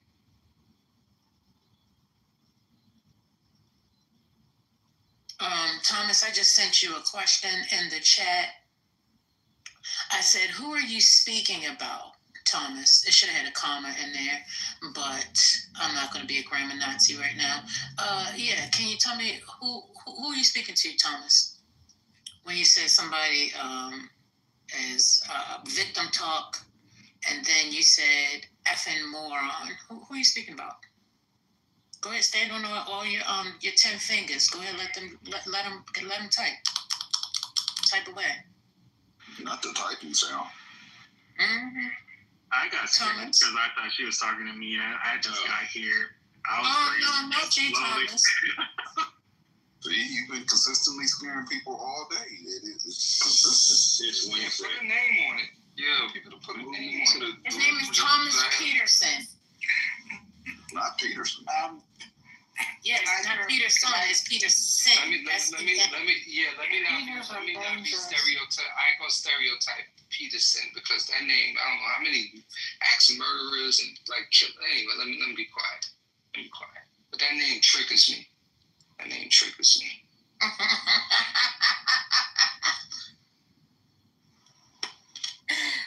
is it triggering? Go ahead. Always like, y'all know why. Child, go ahead, Sparry. Sure, it's on a separate topic. Just I put in the chat that the Chuck Schumer forced a vote on releasing the Epstein file in the Senate, and they just voted against it. The Republicans, with the exception of I believe it's Rand Paul and I think one other. No, she's not in the Senate.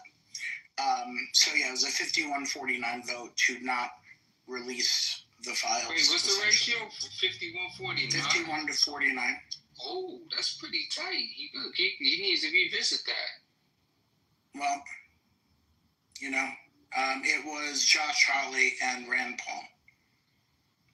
So they had forced a vote to demanding the Justice Department to release the Jeffrey Epstein files. And the Republicans shot it down. Okay. So there you go. All right, so they don't really want to know. All right. Josh Hawley is the one that pumped the system here. Right there to push it through when the other news will drown it out. Do y'all think these motherfuckers? Well, to be fair, they put it up earlier in the day. I can't hear you, Ed. They put it out earlier in the day, like 8 hours ago, and the vote just happened like 2 hours ago. Well, in other news, the Supreme Court is going to rush the decision on tariffs. So that also will be coming up. Can't wait till a Democrat get in there and just do whatever the fuck he want to do when they got to walk back all the shit they're doing for him. I just want the Gulf of Mexico back. Man, the water been a little bit cleaner since they renamed the Gulf of America.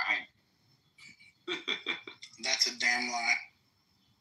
Water's been clear on the Texas coast. I'm serious. You can put your feet in the water and you can see the bottom of your feet. Do you think that happens overnight? That's another lie. 4 years of Biden actually having the EPA. You do understand sarcasm when you hear it. No, I can't. Sarcasm's that. Humor's that. I can tell what the king of dad jokes. Oh, kind of. Now, what is the sarcasm that you speak of? Because I'm not familiar with your terminology, sir. It's right next to something else you've never seen, a clitoris. I would probably beg to differ. My wife says otherwise, but I mean, if you've got like a relationship issues you want to relate on the stage, I mean, we're all here for you. I mean, I'm not. Maybe someone else. But, good luck with that. Yeah. Hey, Ray, is that sarcasm you were talking about? Because I think I might get it down a little pack. You all right for a beginner. Oh, thank you. As soon as you find that clitoris, you let me know, buddy. Is that a model of the four charts? Did we really get the female anatomy into this? Oh my God. Hey, look, man, we needed a break. We talking about white supremacists being dying and race wars and shit. Now, what is it? Clitoramus? It street. I feel mad at you. I'm still mad at you with the sundress, your sundress theory, sir. So you're still on no party ass sundress every day, and but y'all probably like them smells, women's gas and stuff. So I mean, to each his own. Depends on the woman. If it's beyond that shit. Sundresses are amazing. It's time for you to go lay down and try something. I think it's past your bedtime. He said he wants a sundress every day of the week. Sometimes they be looking a little. You gotta change it up, man. You gotta change it up. I remember that conversation. I remember. And y'all the ones who be getting food because the sundress be hiding a lot, and then they come about that sundress and be looking like a busted motherfucker, bag of biscuits, and y'all be upset. Yes. Yeah, that was funny. Oh my God. Be looking like Ghost Dad standing there, standing up in the middle of your room. That shit. That's gonna be my go-to when I get big. Watch. Only when I get big. That's hilarious. What sundresses y'all talking about? Usually the men talking about the ones that fit tight and fit. That ain't a sundress. That's a bodycon. That's so shit. But I think that's what them sheer suckers and them sundresses, they be like kind of like they might be fitted at the top, but that shit be flowy. I think the men like the ones that are fitted tight sundresses so they can see the booty shape. Is there tight sundresses? That's a bodycon. I guess. We niggas, just we don't know the name of that shit. The one that's flowy. Right. Niggas.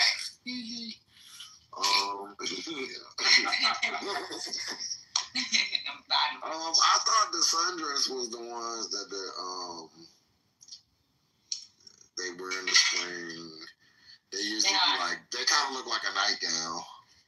Oh, that's a momo. But the sundress be like maybe kind of elastic around the top part. And then all right, my numbers are dropping. The numbers are dropping. You can wear granny panties. Don't leave. Granny panties. Don't leave. Set this bitch on fire, then, lady. All right, so listen. Do you own a firearm? So 42% of people say yes. I have it, and I have training. Yes, I have training. Okay. 6% says yes, but no training.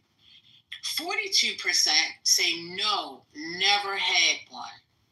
42% says no, I never had one. And then 13% says get rid of guns in U.S. So 136 people voted. And it's pretty much tie between yes, I have training, and no, never had one. Uh-oh. Yes, I have training, just took the lead. Okay. Everybody voted. What'd you say, Patty? I said, yeah. Niggas ain't gonna be able to save you. Not when they little pistols. Listen, I just need a bunker to get in. Y'all can have y'all fun fighting and warring all y'all want to. Just give me a hole. Let me climb in it. Give me some food. I can plant my food. Your little sundresses. No, I wouldn't wear sundresses. You know? What about the option I said I wouldn't wear them. guns training and also wanting to get rid of guns in the U.S.? I'm sorry, say that again? What about those of us who have guns, have training, but also want to get rid of guns in the U.S.? Well, then you gotta choose which one you want. Well, we're supposed to pretend that you people don't exist and that if you have a gun, that's supposed to be your whole cultural identity, like the Republican Party. So that's the misconception. I didn't really stutter, like people with guns, because that's the misconception of the mislure of, having proper gun control. Because I have friends that have like assault rifles and they would love to have better gun controls to protect, child, I think, is it gun deaths are one of the leading reasons for children's death at this point, but we don't talk about it, thoughts of concepts and prayers. So, Thomas, those are worth it for the Second Amendment. So saith the recently departed Charlie. Yeah. Well, here's the thing, Dark. Like, when do we stop like caring that MAGA's taking MAGA out? Right? Like, I mean, he was. What happened was sad, and I get it. But at this point, I'm like concepts of thoughts and prayers because it's the same energy he put in when he was talking about like school shootings. You know what I'm saying? And then at the same time, like we have to ignore that MAGA is literally insulting MAGA because I mean, I'll just go ahead and say it now, and then you can be like, Thomas, how did you know? But most likely in this whole crowd of just MAGA hats, Trump's approval ratings aren't really that high anymore. He's got like the lowest approval rating since, the last time he was in fucking office, right?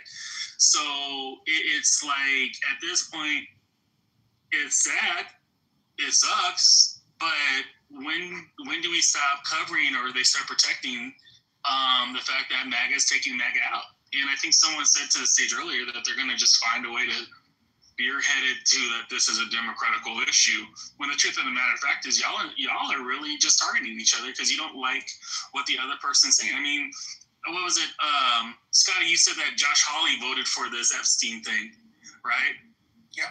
And John, and he was what? The fist bump guy on the January assault, right? Yeah. Same dude. Yeah. So, at this point, it's just like, we just wait for them to take each other out at this point. I'm sorry. Thomas, let me read a quote. I can't stand the word empathy, actually. I think empathy is made up. It's a new age term, and it does a lot of damage. Guess who that? Charlie Kirk. That's right. Yeah. So they think, and Elon Musk thinks the same way. This is what the manosphere and these fucking right-wingers, they think empathy is weak. That's what they think. They actually said that empathy was not Christian. That's what the white nationalists said. They wanted to get rid of empathy. I'm sorry, I just wanted to reinforce that they want to get rid of empathy. I mean, at this rate, I don't know why Second Amendment enthusiasts aren't thanking Charlie Cook for his service. Literally asked for it. He's one of the deaths that made the Second Amendment worth it, right? No? Or is it just other deaths? You see what I'm saying? Like, and hey, what's going on, Sandra? How you doing? I hope you're doing okay up there. It's been a minute. I'm good, Thomas. How are you, man? I'm doing all right. I keep looking at these car rollouts, and I just keep thinking about you. So I just wanted to say what's up. So, but it's like, I mean, at this point, it's like it's hitting the news, and it's like, oh my gosh, and it's like, for what? I mean, you had what's his name, John Sink from the Young Turks over here talking about political violence. And it's like, but it's one side. It's literally one side. It's not even like it's just, it's going back and forth. There was one weirdo on the Democratic side that shot at a bunch of senators, like back in, how long ago was it? But we have all this political violence recently, and it's all one freaking side. And then now it's just, and now that it affects your own, but when it's school kids, we can't talk about it right now. Let's give it more time. Thoughts and concepts of thoughts and prayers. Oh, but Johnny Kirk gets shot in the fucking neck, and then all of a sudden it's a national. It's political. It's too political. Yeah. My kids are dying. It's too political. Oh yeah, you're right. Or it's fake news. Like what's his name? What's the one that made all that money off of his dick pills, and then all of a sudden now he had to pay all that money back to the survivors of the Parkland shooters? Oh, I can see his little rat face. Alex Jones. Mm-hmm. Yep. He's a piece. Yeah, 100%. Beats his wife. Guy's trash. But yeah, they love him. Turning the frogs gay. They made a whole concept song about it. But, heaven forbid something happens to him, and then we're gonna watch all of a sudden, it's all these Democrats. or it's the LGBTQ community because we can talk about them, but anything beyond that is beyond the scope of the capability of this fucking country. It's amazing to me. I literally, honestly, thank you for having this room, Patty, because I swear to God, I was going to open one that says, should we care when MAGA kills MAGA? Actually, it was, who interrupted the conversation? It was Womack and somebody else. Who was it? Yeah, that's why we were trying to. Because I sent you a text message. Patty, are we celebrating somebody's death in here? I'm not clear.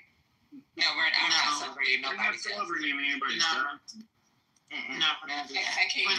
What did you say? We need to open a new room. Put the room. Oh, that's, yeah. She said that. Let me explain real quick. That's what I said. Other people was talking about it. We had to open a new room. Lady said maybe we should open a new room, and then we let them have that conversation in this room. That's. So John Pierre has joined the stage. Hello, Glenn. You have also joined the stage. I'm not sure if you've been here. Let me go to refresh. All right, so Glenn is new to the stage as well. Hey, John. Hey, Water. How are you? Hey, Glenn. John Pierre. John Pierre. Hey, guys. How are you? I'm good, thank you. Welcome. Thank you. Oh, hey. How's it going, Scotty? So, well, apparently there's breaking news that just happened. Kash Patel is saying that the person of interest that he had in custody, that he said was almost surely the assassin, has been released. So the person that they were so sure did it is now back out on the streets after they interviewed. What? And I think that's an interesting part of this story because when I look at Kash Patel, the FBI officials, the West Wing officials who've spoken on this, and I look at local law enforcement and the mayor, and I watch their press conference, there has not been coordination, number one, between the two sides because they've been saying contradictory things for the whole day. And I think a part of it is because they were so, in my view, gung-ho about coming forward with commentary that they forgot how to do police work. Because when I watched that press conference, there was a lot of this country is going in the wrong direction and we need to heal and he's such a martyr. Not a lot of fact, which is usually what they lead with. Certainly they will offer condolences, but what I saw looked like something that would happen on Steve Bannon's show, not like something I would see law enforcement do in front of cameras. And I think that that's an interesting piece of this story. I also think it's really interesting that the media outlets that I've been looking at aren't using Charlie Kirk's words. They're not talking about the fact that this terrible thing happened in the middle of a question about gun violence and then playing his viewpoints about gun violence. And that's an interesting choice. All of these things are choices, media literacy, very important. What you're seeing, what they're choosing to put on that screen, the quotes that they're choosing to show from him, the quotes that they're choosing to show from politicians who are putting out statements, these are all choices. And I don't know how long that's going to last. I don't know if that's just out of respect and if they're going to have a real conversation about what his views were on guns, what his views were on empathy, all the things you guys I'm sure have been talking about. But I really hope that that real conversation happens because if it doesn't, it's propaganda. If we don't have a real conversation about the era of political violence that we're in and who led us to that era, it's propaganda. If they don't play his own words about an act that ultimately led to his demise, it's propaganda. And so I'm going to be watching CNN, MSNBC. I was watching Ari Melber. I was watching Aaron Burnett. I'm looking at Anderson Cooper right now. It's a lot of wishy-washiness. It's a lot of empathy, right? Ironically. I can't Not a lot of find fact. the story. I'm sorry? I can't find the release story. Can you tell us, please? He actually said that on YouTube. He It's, posted on YouTube. It's No, on I'm asking the person who's speaking. Yeah, it's on I'm Kash talking to him. Patel's Kash Patel's Twitter. Because again, like I said, Cash Patel Twitter. yeah, he put it Huh. up. I still call it Twitter, guys. I'm sorry. Can you put it in if you don't mind? Because I'm looking at I'm going all through breaking news and I can't find it. Yeah, sure. And I'm not surprised if you can't find it, because it's the point I kind of opened on, that this has been botched from the beginning.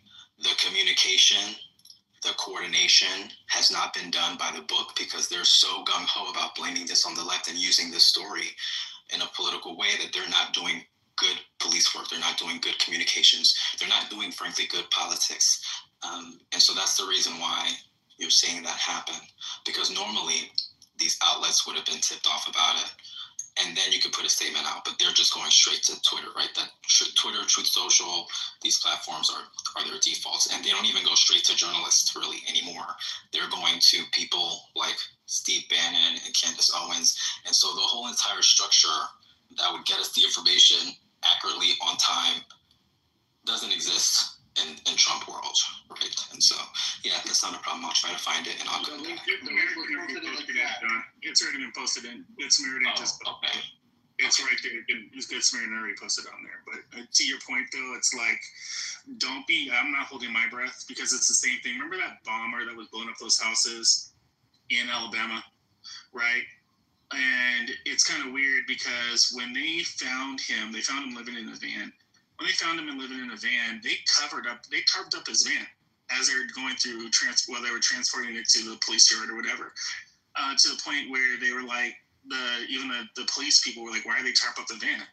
And the truth of the matter of fact is, he was highly MAGA. Like, he was just, his whole thing was Hillary Clinton and saving the kids and Donald Trump and all this pro stuff.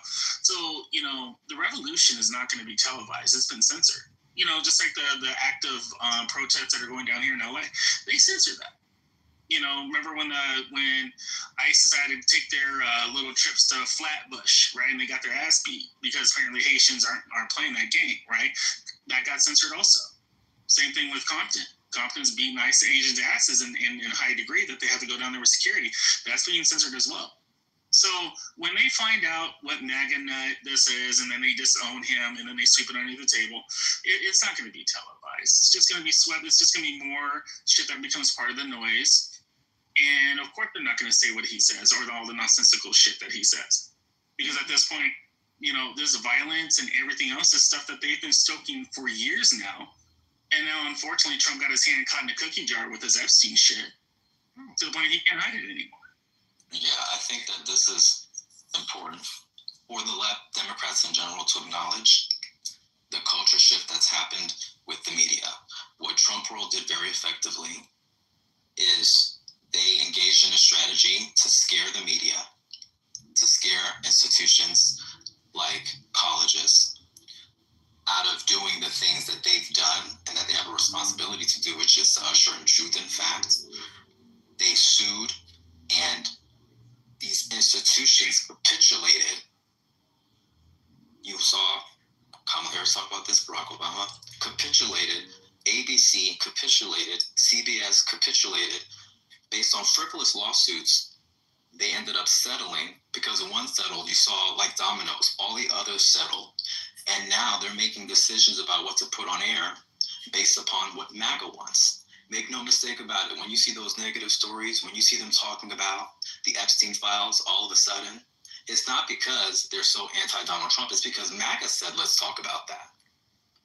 Be very clear. They are in Trump's corner like they were in 2016 when he got $1 billion of free earned media over Hillary Clinton, just like Les Moonves said, who was the former head honcho, now disgraced, former head honcho at CBS, the serial sexual abuser. He said that Trump was bad for the country, but very good for business. Remember that? And so we're back in an era where they're going to do what MAGA says to do. And so this pomp and circumstance over Charlie Kirk, you just saw the New York Yankees. I don't know if you guys saw this or talked about it. The New York Yankees did a moment of silence for Charlie Kirk. Wasn't he the guy who said that if he saw a black pilot on a plane, he called them DEI pilots, he wouldn't want to fly on that plane? Is that the same Charlie Kirk? And so now you're seeing the mainstreamification, the real mainstreamification of all these isms, racism, sexism, misogyny, all of this stuff, homophobia, it's good for business. We see the same thing reflected with the manosphere. Every passport bro with the microphone no longer, because of new media, has to deal with blowback from sponsors. They're getting monthly subscription fees from all these incels all around the country, and so it's good for business. And so Democrats, the left, we have to recognize that that is the era that we're in, and we have to push back. And so when you see people with money providing funding for influencers who are Democrats, don't crap on that. That's what the Russians did. That's what Republicans did. We should be paying influencers on the left to put good information out there. And so we have to fight back. So I just have a quick question. You know, Fucking great. when we were growing up, I don't know, for me, I was always taught, like, you shouldn't talk about race, religion, and politics. Those three things. And I feel like the more we have gotten comfortable in speaking about it is where a lot of the hate is coming from. But what do you guys think about that? Because this guy, he's going around saying all his hateful stuff, and now look what happened. Well, I want to say this. With you being 79, it was such a big difference between when I was growing up and when you was growing up. Excuse me, sir, I'm 87. I'm 87. Get the age right. My bad. But with that being said, I completely agree. When you give too many opinions out, it leaves a lot of room for you to be judged. And, you know, chickens always come home to roost. That's all I've been saying all day. Just like Brother Malcolm said about JFK. But the thing, though, right, it's just the fact that the publicization of, and it's just fear porn, you know, and that's all one party talked about. You talked about it during every campaign. Immigrants are taking your jobs. LGBT is turning our kids gay. You're losing your righthood as being a man, and the Democrats hate this country, and they're a bunch of pedophiles. You know, you create this nostalgia, and you want people to sit there and listen to it and vote, because now what you're doing is you're creating an emotion, which is a visceral rage. And it's like, you know, you have to understand, like, with the right, they have their own armed militia that have been blowing up abortion clinics since the dawn of time. But we don't acknowledge it. We don't talk about it. It happens, and we say it's sad, and then move on as, you know, a whole generation of doctors are being wiped out or exterminated. And now all of a sudden what we have right now is we have a party that's like that Aurora Borealis snake, which eats itself. And somehow we're supposed to feel bad about it and sad, when the truth of the matter of fact is you were the one. You were the one that pushed this out. You were the one that made all this, put all this nonsensical shit in the news. There's 800 things we could be talking about right now to try to, I don't know, help the youth in this country. But no, we're going to sit here and pretend that this con man, this grifter, somehow is a great person, because he literally got his roosters did come home to roost. His chickens did come home to roost.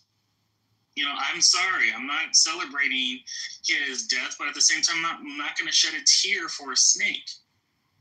Go ahead. Sorry. I just wanted to say. Go ahead. I'm sorry. Go ahead. No, go ahead. Yeah, no, I was just going to say, firstly, but you know, you said, you know, we were raised not to talk about race, religion, and politics. But it's the very people that tell you don't talk about it that have been using race, religion, and politics to oppress us, to hold us down,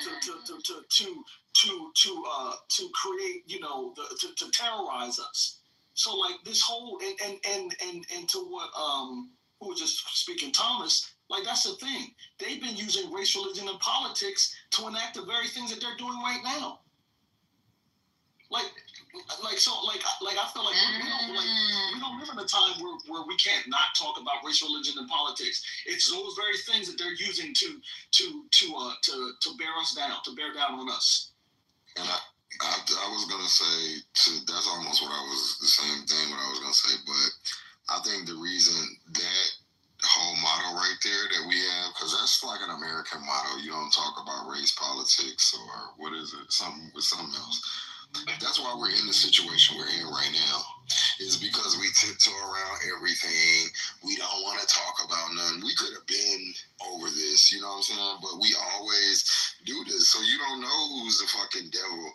You done chum chimmy chim charude with a fucking racist because they know how to be nice to you at work. That's why, like, these are the conversations I want to have first. Yeah, what's your politic? Because if you got a crazy politic, my favorite conversation is with another motherfucker. I don't want to talk to you. And I think we should start having more of these conversations so then I can I can go get the fuck away from you because your ass crazy. But the other thing I want to say to what Jean Pierre was saying is when I got the news about Charlie Kirk, not like Jean Pierre said, not one news outlet has said a word about not one news outlet has even called him controversial. They just said a father, a political activist. They didn't call him an activist. Yes, an activist. But none of them called out any of the controversial things that he has said. None of them talked about him saying that, talking about empathy. None of them talked about how he said, hey, look, you know what? If you don't have death threats, against your life, then you're not serving your country. Like, none of them talked about any of this stuff. Like, this dude got served the same shit that he's been spewing. But they want to talk about, Charlie Kirk and we should have a moment of silence. Like, no, we don't need that. Why are we having a moment of silence for a racist? But wait a minute, who said that they needed a moment of silence? Jean Pierre just said the Yankees, they had a moment of silence. In Congress, my sister called me today and said, in Congress they had a moment of silence. Like, what the fuck are we talking about? A moment of silence for a racist? Hold up. So, did they have a moment of silence for the lady and her husband that got shot? The ones that were the Minnesota legislators in Minnesota, yeah. No. I don't know. I'm just asking. I'm just asking. No. So they didn't do a moment of silence for them? And not for the dog either. Why would they? And not even for the damn dog? And not for the dog. But they flying flags and have staff for a fucking racist in this country in 2025. That's what we doing. No flag flown at half mast. No apology from Washington. Nothing. Crickets. Wow. Crickets. Wow. Yeah. Crickets. They don't care if you die. They only care if they die. And they were shot in cold blood. Sorry, April. I just wanted to say really quickly, Gretchen Whitmer, who was almost kidnapped and killed, they make fun of her. When it came to George Floyd, who was murdered, they make fun of him every day. Charlie Kirk recently made fun of George Floyd being murdered and said he was a crackhead. When you go to Michelle, who was just murdered with her husband and dog, they made fun of her. Who was, the Democrat state lawmaker from Minnesota. When it came to Pelosi's husband, who was almost killed and he was beaten up, they made fun of him. I don't want to hear anything from these people. Honestly, I don't. Because this is the thing. We're in a respectability politics world now, where if Hitler was alive today and was killed, these same motherfuckers would say, but he had a family, but he was a father, but he was a good man. Fuck. I want to add to Andre's point real quick. Another thing people don't bring up about Charlie Kirk was that he literally called for the shooting and whipping of migrants. Shooting and whipping. Also Charlie Kirk. Okay, so this is what I need from y'all. Somebody had read something earlier. They didn't want him on campus. Is that true? Can somebody bring me up to this date with that story? A group of students did write the administration and tried to urge the administration to not have him on campus. That is common. That's common with damn near every campus he went to. They didn't want him on campus. Like, why the fuck would you want the stinky classmate at your birthday party? Like, you know what I mean? Listen, he was in the state of Utah. I mean, last I checked, they're a red state. So it's fitting that his demise was there because I'm sure the folks that didn't want him there were the minority in the bunch of not wanting him there. But he went along with it and they went along with it. So then, like, look, he that was an invitation to whatever was gonna go on and go on. So he got whatever he was there for. Well, wait a minute, because the security officer of the school, I guess he was like the head security officer or whatever, he said there's 40,000 kids in that school. So do you think that there was a minority there? No, I'm saying a minority as far as in the numbers of people, like the students that opposed him being there. They were in the minority. Okay, you think apparently, yeah. Okay. Maybe they were in the majority because a lot of people said they didn't want him to be there. Looking at the number of people that showed up, they look like they were 40,000 people though. Yeah, they look like they were in support of him being there. He was throwing out t-shirts and they were coming. There was a lot of people from around town that was there too, like from that crowd side. I think it's First Lady, can I mention one more thing? And there was a lot of protesters that were actually there at the event. And then, Is there a queue? Yeah, let me just mention one. You talking? I didn't. No, I didn't. Who's talking? There was a lot of protesters outside the event as well. And there was people that was trying to storm the event. Because I'm reading an article right now that was talking about there was a lot of people there that did not want him there. They protested him coming there. And there was protests at the event. So let me add this. Spirit was next. So thank you so much, Queen. I appreciate it. I just wanted to mention the quote, "You do not have the brain processing power to otherwise be taken really seriously." That quote was referencing Black women. And that quote was Charlie Kirk. Thank you. What? I was referencing Black women. What Yes, show was you that? do not have the brain Charlie Kirk processing power. No, I'm listening. I'm a little bit. You guys, excuse me, but I'm a little bit behind you guys. I'm just trying to catch up. So Okay, that was so okay. you do not have the brain processing power to otherwise be taken really seriously. And then he added, you had to go steal a white person's slot to be taken somewhat seriously. And he was referring to Joy Reid, Michelle Obama, Sheila Jackson Lee, and Ketanji Brown Jackson. So there you go. There's the one that we should have empathy for. Fuck that motherfucker. Zero thoughts about Charlie. I wasn't saying having empathy for anybody. Let me make that clear. I was just trying to catch up. Referring to you. Oh, okay. Because I said, "Are we celebrating somebody's death in here?" And then I'm reading the articles right now. I'm not too much upon him. I don't know too much about him, but I thank you. And from what I'm looking, he got shot at the school, and he got shot in his neck, and he perished. Correct? And he didn't die immediately. He died at the hospital. He died at the hospital. Okay. Yeah, Russian. Most likely, he died when that shot hit. Because I saw the video. That's not what they're saying on the news. I just read it. They said they died in the hospital. Yeah, well, one of the bystanders said that it was there. He said he saw him talking. He said he saw blood coming out of him and his body go limp. And then they escorted him away in a limousine or like a car. And but yeah, whatever efforts they. I have a question. So you talk to paramedics. No. Well, when he was gushing after that shot, I think he died en route, if not right then. I don't see how he was living. Well, it's a public event, so what they'll do is they'll rush him up. This is what they're reporting. I'm not a doctor. Yeah, they probably. He's just probably pronounced. They're saying that he died. They said he died at the hospital. So, yeah, they probably pronounced him dead at the hospital. Yeah. Somebody wanted to ask me a question. I'm sorry.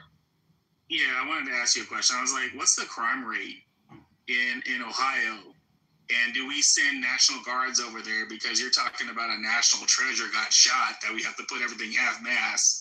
So does that mean that we're going to put National Guards in Ohio now to lock that shit down because of this horrible tragedy that happened? Oh, this happened in Utah. I never said Ohio. It happened in Utah. Yeah. So does that mean we put National Guards now in Utah now to lock that down because Charlie Kirk got shot at a school? we will have to wait and see. We'll have to wait and see what the Trump administration wants to do because, you know, he's totally against violence. Obviously, the answer is to send the National Guard to Chicago for this. That's what the answer is. Right. I think it's going to be something more sinister. I think what we're going to see is a ramping up of surveillance because it's already going on. Let's be clear about that. But they're really going to ramp it up. Anything that you say, I mean, we're seeing it when people are coming into the country, even U.S. citizens, they're looking at your phone just to see if you've said anything that's anti-Donald Trump or anti-Israel.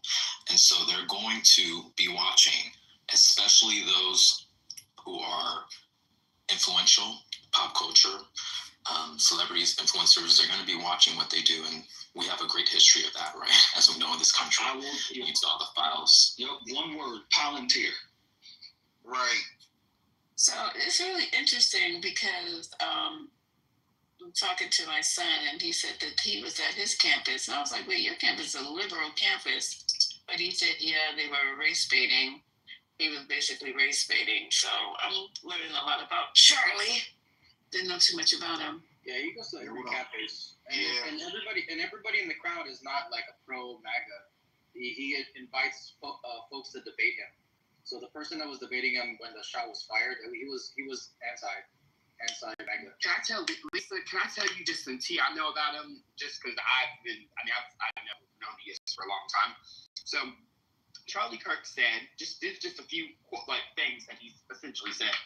He said black people evolved from chimps. White people were made by God.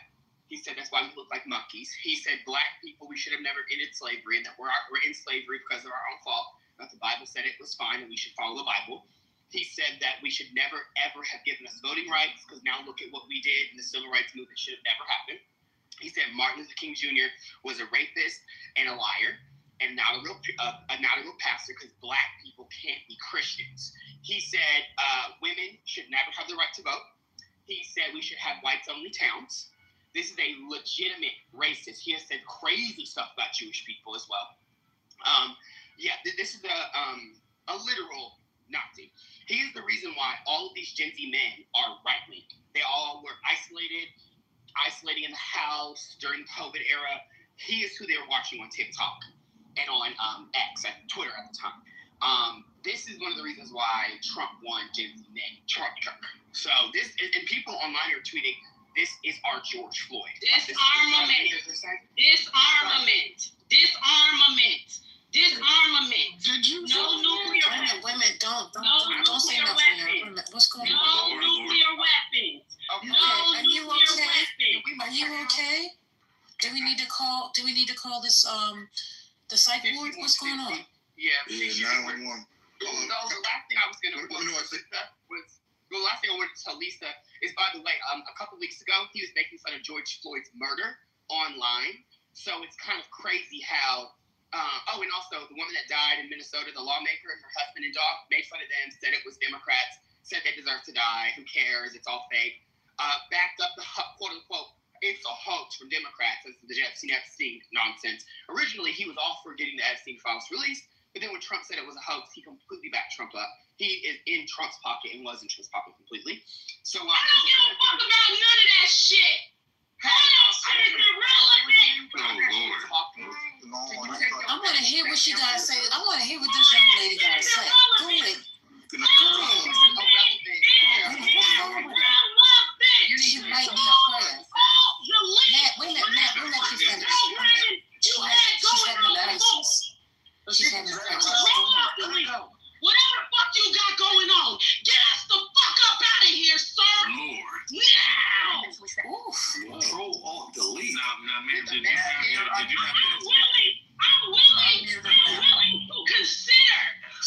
am willing to consider. Okay? I'm willing to consider that you got some shit going on, and maybe you need a little motherfucking help. Can you put Kanye on the phone? Damn it, that's cool as fuck. Kyla, are you okay? Y'all got a problem?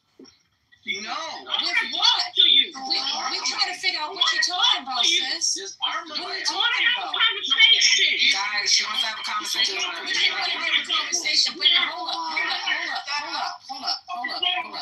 Hold up. Is she getting beat up? What's going on? In Chicago. No, she just walked in the room blood ass naked. This motherfucker going through a mental health crisis, and y'all stupid motherfuckers. No, I'm not going through a mental health crisis. Butt naked in a hotel room. I am fully competent. I do not consent to be governed. I told you. I do not consent. No is a statement. Please quit No. bullshit, y'all. Please stop. No. Y'all goofy as fuck getting on people online. Y'all just get over here and fight. This has to be a Democrat. Should we call Absolutely not. No action now about Absolutely not. never seen so many fucking cases going on.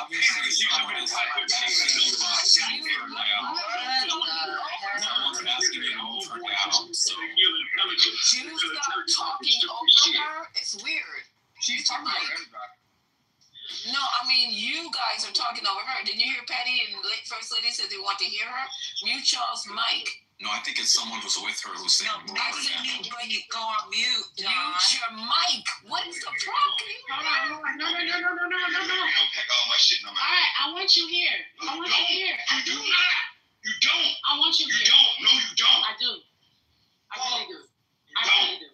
Stay in this goddamn room. Stop doing that. Okay, bullshit. so we need to have a conversation. No. You need to take that shit in there. Because if you don't take that shit in there, believe that. No, something ain't adding up. I don't got time for that shit. Something ain't adding up, baby. Something ain't adding up because I'm fully competent. I know exactly what's going on. And we are real time, y'all. And where is Key at? And if Key is here, then we in there. Nobody knows who the fuck you talking about. Yes, if Key is here, then we are in there. Yep. If Key is there, then we are in there. And you will not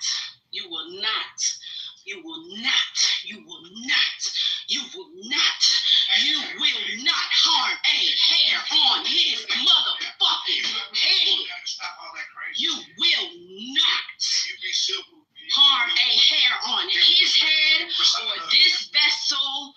You will not dare touch him. Don't ask me who the fuck he is, because you already know who the fuck he is. Where the fuck are you? I want to see you face to face, whoever the fuck you is. Because I wasn't talking to you. I was talking to ye. That's my people. And I got my people. Don't worry about my people. I'm good. Me and my people, we straight. Christ came, bang, bang. Christ came, bang, bang. Christ came, bang, bang. Christ came, bang, bang. Christ came, bang, bang.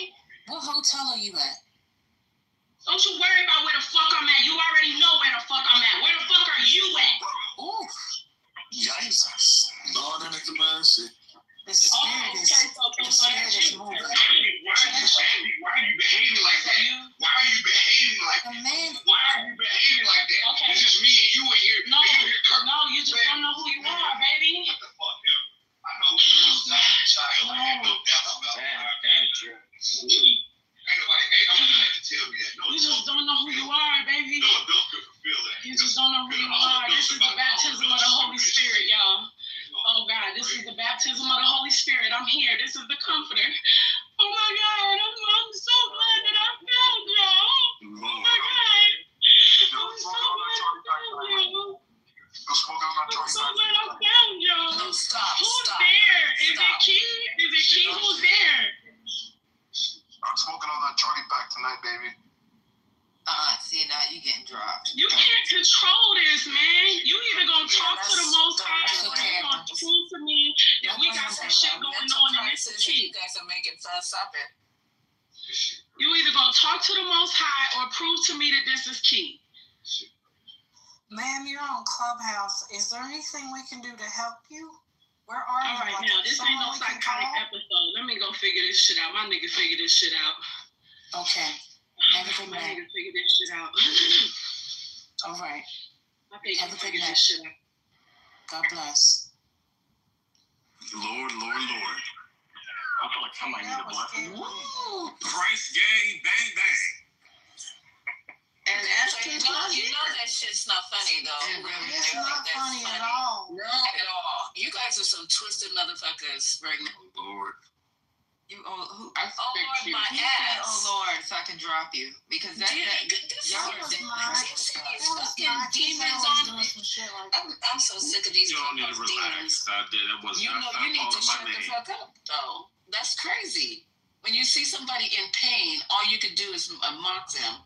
You guys are some twisted motherfuckers. Oh, Lord Jesus. Well, I'm just gonna pray. Excuse me. Don't just give me a minute. I need a minute, okay? Because I don't know what to feel right now. I don't know whether she was trolling, whether she was serious. I don't know. But in case that she was serious, I am praying that whatever she is going through, that she gets the healing, that she gets the help that she needs, that God covers her heart, her mind, her soul, her spirit from the top of her head to the sole of her feet. Whether it was a joke or not, the fact that you even want to play like that, if you were playing, then something is still wrong. And if she's not playing, I pray to God that something will cover her and keep her. I don't know the man that she was with. It sounded like to me he was trying to leave. She said, I don't want you to leave. I want you to stay. And then she said, don't touch the boy. You can't touch him. Don't touch it. So I don't know what's going on. And then she didn't seem like she wanted to talk. We tried to ask questions. That's what made me kind of feel like maybe she's trolling. Don't ask me where the fuck I'm at. You know where I'm at. These are the words that she said. But he also mentioned mental. Yeah, he said that. Yeah, he said that right from the beginning. Mm-hmm. He said that she's having a mental crisis right now. And then I think he said that we were weird. Did he call us weird? I don't think he knew. I don't know if he didn't know us. Well, he doesn't know us, so he just knows that she goes from room to room and just be speaking to people. So he's just like, yo, yeah, I have her on the stage like this. Like, I looked at her. But I've never seen her in this room. Yeah, I looked at her IG to try to see if we can identify anything.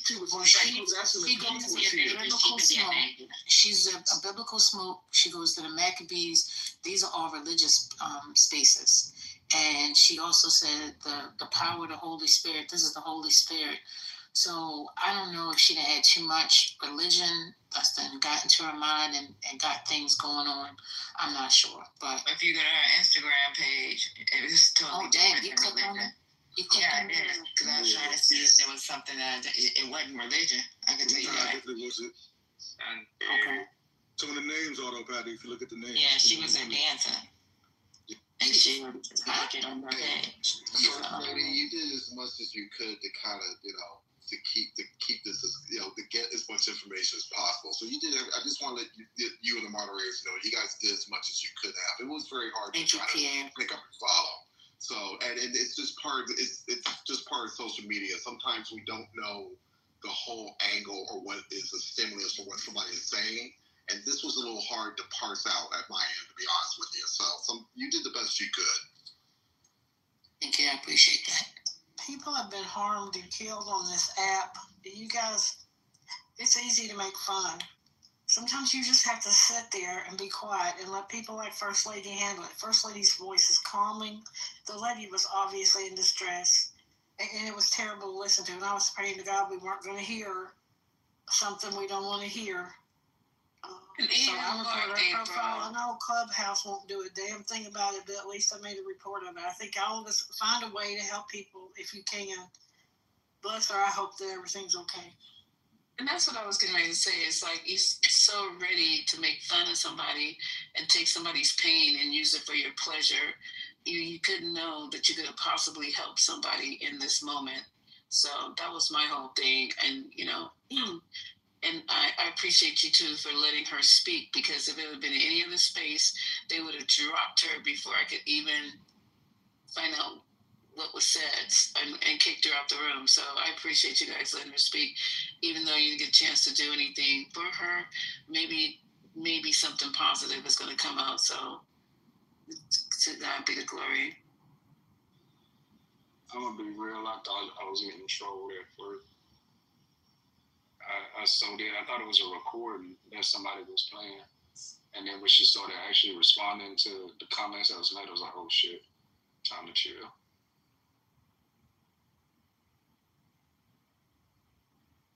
No, it was something about her voice when she joined that startled me right from the beginning. Like, wait a minute, hold up, this is something different. Because people come on the stage, they yell, but that just wasn't. That was a little strange.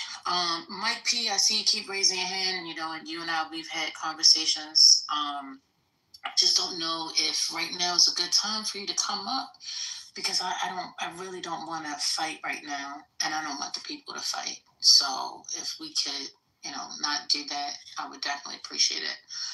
I don't know. That just took me out. That just took all my energy out. So y'all can have a conversation. I just wanted to say. Motel 6 right now. Oh God! It took me out, and I just tried to figure out: is she trying to drop us some clues? What is she talking about? Exactly. And I was really trying to get beyond what she was saying to see what was really, if she would give us some more to work with. And then she said something about nuclear. Didn't she say something about that? Yeah, that was the first thing she said. Yeah, then she was like a preach that she went off on, a chant. It sounded like a protest at first. But she also asked, was Key with us? Like yeah, that's what I was saying. Like Key was a word we should know, or a name, or an entity that we should know. And she was looking for Key. Yeah, but either way, the man could have been in distress. She could have been in distress. If she's going through a manic episode, she could probably hurt him, or she could hurt herself. So that's why I thought it was best we just try to look for clues. Somebody call the police, because that shit is kind of weird. Exactly. Because she can probably hurt him. We hear her yelling, but then you also, if you paid attention to the background, he was trying to leave. So I don't know. And she's not a small girl. If anybody went to that Instagram page, she is a big girl. Oh yeah. He said that she was out in the hallway naked. Yep, that's what he said. Oh yeah. Yeah. Yep. He said she out here in this hallway at the hotel naked. And he's like, I'm leaving. And she said, no, I want you here. And then all of a sudden she softened up. She softened up for a minute, and then she went right back in. So that's what I'm saying. It wasn't. I don't think it was a troll. But then again, I'm like, I don't know. They was both tweaking. I don't know what they were. No, he didn't sound like he was tweaking. He didn't sound like. No, he's not. Okay, Water. You're right, Water. You're right. Don't argue with him. Nah, it definitely wasn't trolling. It definitely wasn't trolling, and he wasn't tweaking. Right. Everybody got a big drugs from a drug person. That's crazy. Why y'all believe that? Hello. I just want to thank the mods. For standing in the gap. Yo, mama. Your mama, you play too much. We need more people to stand in the gap. Thank you, First Lady. We need people to stand in the gap. It's a crazy world out there. You play too much, girl. If you were in the UK, they would tell you not to stand in the gap. Okay. They say, please mind the gap. All right. So perhaps maybe the enemy came to destroy the conversation. I don't know. Maybe. Or maybe that was a sign that we just need to leave that conversation alone. I'm not sure, but I know I'm kind of exhausted at this point. That gave me an extreme additional headache on top of the one I already had. And I ain't lying about that. You exercise great restraint, First Lady, because you asked her a question, she went after you, and you exercise restraint. And I think it's a sign of emotional maturity, and I appreciate you. And great moderation skills, but... Oh, thank you, Spirit. I need to just say it's been a really emotional day, and we're only on Wednesday. We got a lot of practice with you guys. Let's just take a deep breath. This is not for the weak. We got another 3.5 years of this. No. I'm not speaking that into existence. Listen. People don't understand that change can come in a blink of an eye. Mike P, I'm scared. I'm scared to press that button to bring you up. I'm scared. I'm scared.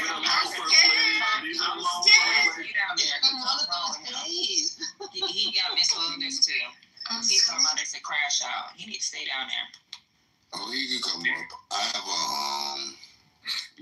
a kryptonite for him, so you can come up. I can guarantee you he'll behave. No, he don't ever know how to behave. But you sound so nice and mellow right now, you guys. All right, Mr. Mike. Wait, so he opened his mouth one time. I promise you, I'm kicking his ass out. It's okay, I'm not Mike. playing with his Mike. He always do this crazy shit, and then he did that shit with that woman. It's like he don't know how to. Oh, hey, Penny. If you act stupid, I'm gonna post your picture. You know you look like Sinbad. Okay, Penny is here. Let me bring Penny up, and then I'm gonna bring Mike up. It sounds like Penny has part of the kryptonite for Mike. Okay, Mike. So before y'all lose it with Mike, you just have to know that. Hey, what up? Hey, who's that? Hey, friend. Oh, that's Gemini. That's my brother Gemini. Hey, everybody. So, one thing about Mike that we have to remember is just remain calm. It's like I don't even think he believes the shit or that he said. Oh, Dr. Julio in the building? What's going on? That's my bookie too. And Mike really is a nice person. He has this ogre Shrek energy where he says he has layers like the onion. And so I don't know why he does this from room to room, but I figured him out. You just have to just say, "Aw." Penny, what are you? Penny, what exactly? Penny, what are you? Penny, that's the reason why I said I've had conversations with Mike, and I've seen a different side of Mike. So he tries to be difficult, like intentionally. I know exactly. Penny, I've never been difficult with you a day in my life. I don't know why he does that. I really don't. Penny, I've never been difficult with you a day in my life. I know, sweetie. That's what I'm trying to tell you. So then what are you telling these people? This is just a front he does. I don't know why he does it. What is the front? Can we get one mic? Can we get one mic on the Honorable Dr. Julio? Can we get one mic? How y'all doing? Good evening, Dr. Julio. How are you? How are you, sir? Shaking up just a little. Okay. So shaking up. Oh my God, I came in at the right time. Hold on. Oh, you fools will never. I have a link here about with that. What's her name? Hold on. What's her name? Wait a minute. Come on now. No, I'm serious. I really do. All right. Well, I was in the middle of talking to him. Amanda Seals. If we could play that when the first lady's done, thank you.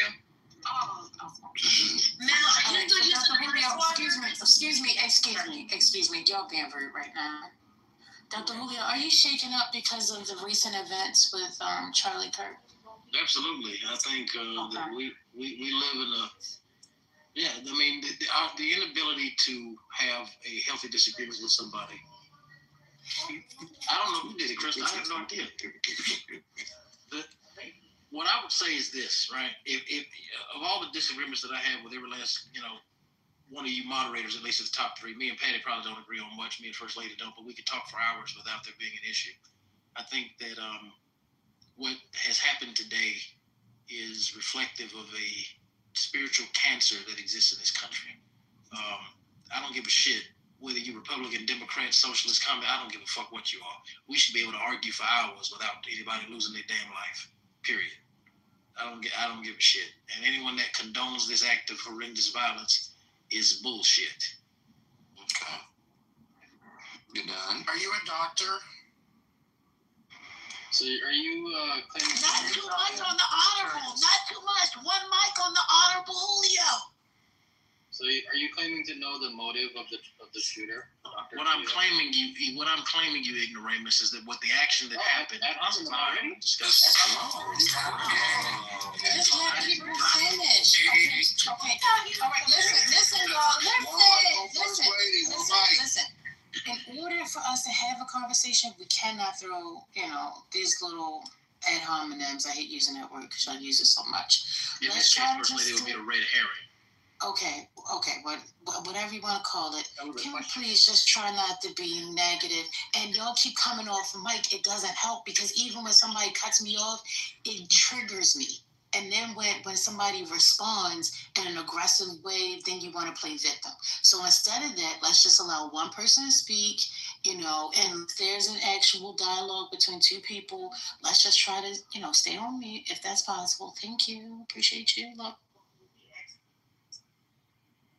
So someone was asking Dr. Julio, were you answering the question or somebody was asking you a question? What was going on? I don't. Yeah, he started off after you called me an ignoramus again? You asked me if I knew the motive of the shooter. All I spoke to was the action taken. I don't care about his motive. His motive is irrelevant. I don't give a damn what his motive was. He took an innocent man's life. Yeah, but you claimed to say that because of the disagreement, that's why he took his life. Is that what you're trying to say? I'm telling you that is what I believe. That is, I do not know anything of certainty. And if you're too intellectually incapable to understand that everything I just said is an opinion, then maybe you don't need to be having this conversation with me. So, Maybe I should be speaking to someone with common sense. Be nice. He said that it doesn't matter because let me just have this man. He killed an innocent man, and everything that I'm learning about this man is horrific. It's nothing innocent about him. So I don't know. Okay, like what, Lisa? What did you do? Okay, so Dr. Julio, can you just give me a moment to express my No, tell me what he did that deserves him getting shot. Sir, I listen. Okay, so let me go over. Who was talking to me earlier? Was it Matt? Matt Goliath? Matt Goliath. Are you there, Matt? Are you here? Are you in the audience, Matt? Matt was talking about the school. Okay, but she was asking, he was telling her certain information about very disturbing, descriptive. Tell me what he did that deserves him getting shot. Just answer that question directly. Well, that wasn't your claim. Promoting that hate. was my claim. Promoting hate. No, you said he was innocent, and she said he's not. Yeah, he was innocent of anything he didn't do anything that was promoting hate and division. How do you promote division, Lisa? Okay, that's why, sir.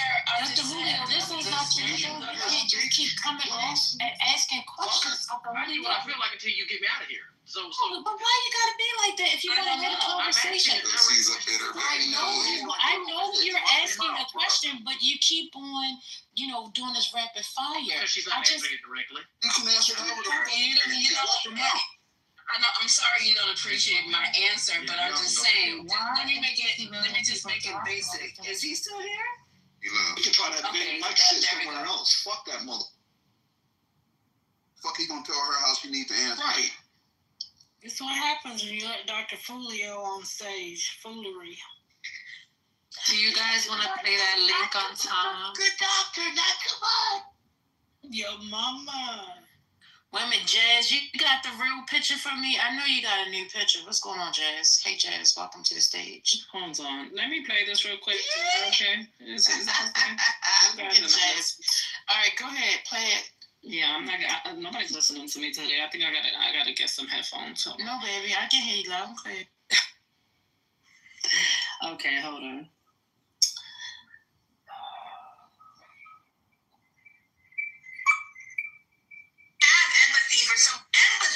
I can't have empathy for someone like Charlie Kirk. First of all, Charlie Kirk don't believe in empathy. He said it's a bad thing. He said it's some new age made up shit. He also said he was in there to protect us. If he was saying that,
black man in one of the whitest, witty white states in existence. Empathy is, he didn't get murked in Watts now. They took him out of Utah. They said Lady Oleana. I want you to know it was us. Ain't no way it was a black man that took that man out. Not in no Utah. Is she eating chicken? She and chocolate. Mm-hmm. Yo, why was I typing that chicken thing? What the That man was in the middle of talking shit about gangs. White on white crime. Wait, bitch ass. These thugs, y'all. These thugs.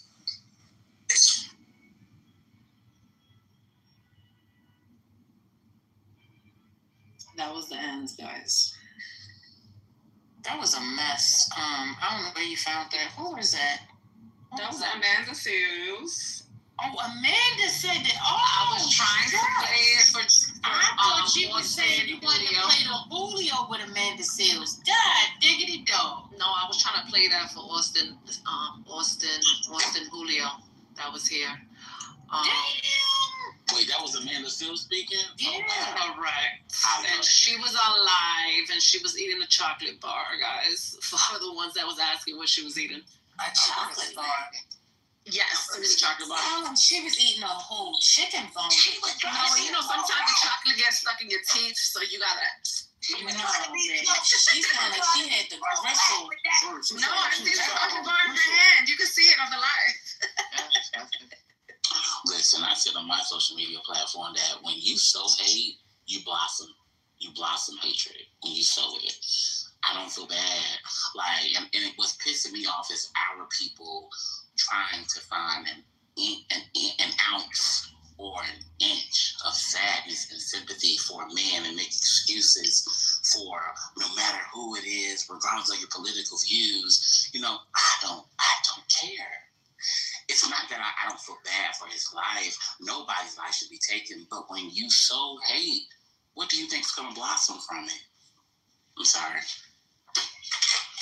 That's because you know who he is. A lot of people don't know who he is or what he stood for, and that's why they say that. Well, he's a symptom of a much larger issue, my brother. Look who we got in the White House. Look who we put back in the White House. You are a product. People say elections warrant consequences. We don't know what the consequences are going to be like. And like she said, in the whitest of the whitest states, you get killed in the whitest of the whitest states. Talking about thugs, the black gangs. What a way to go out.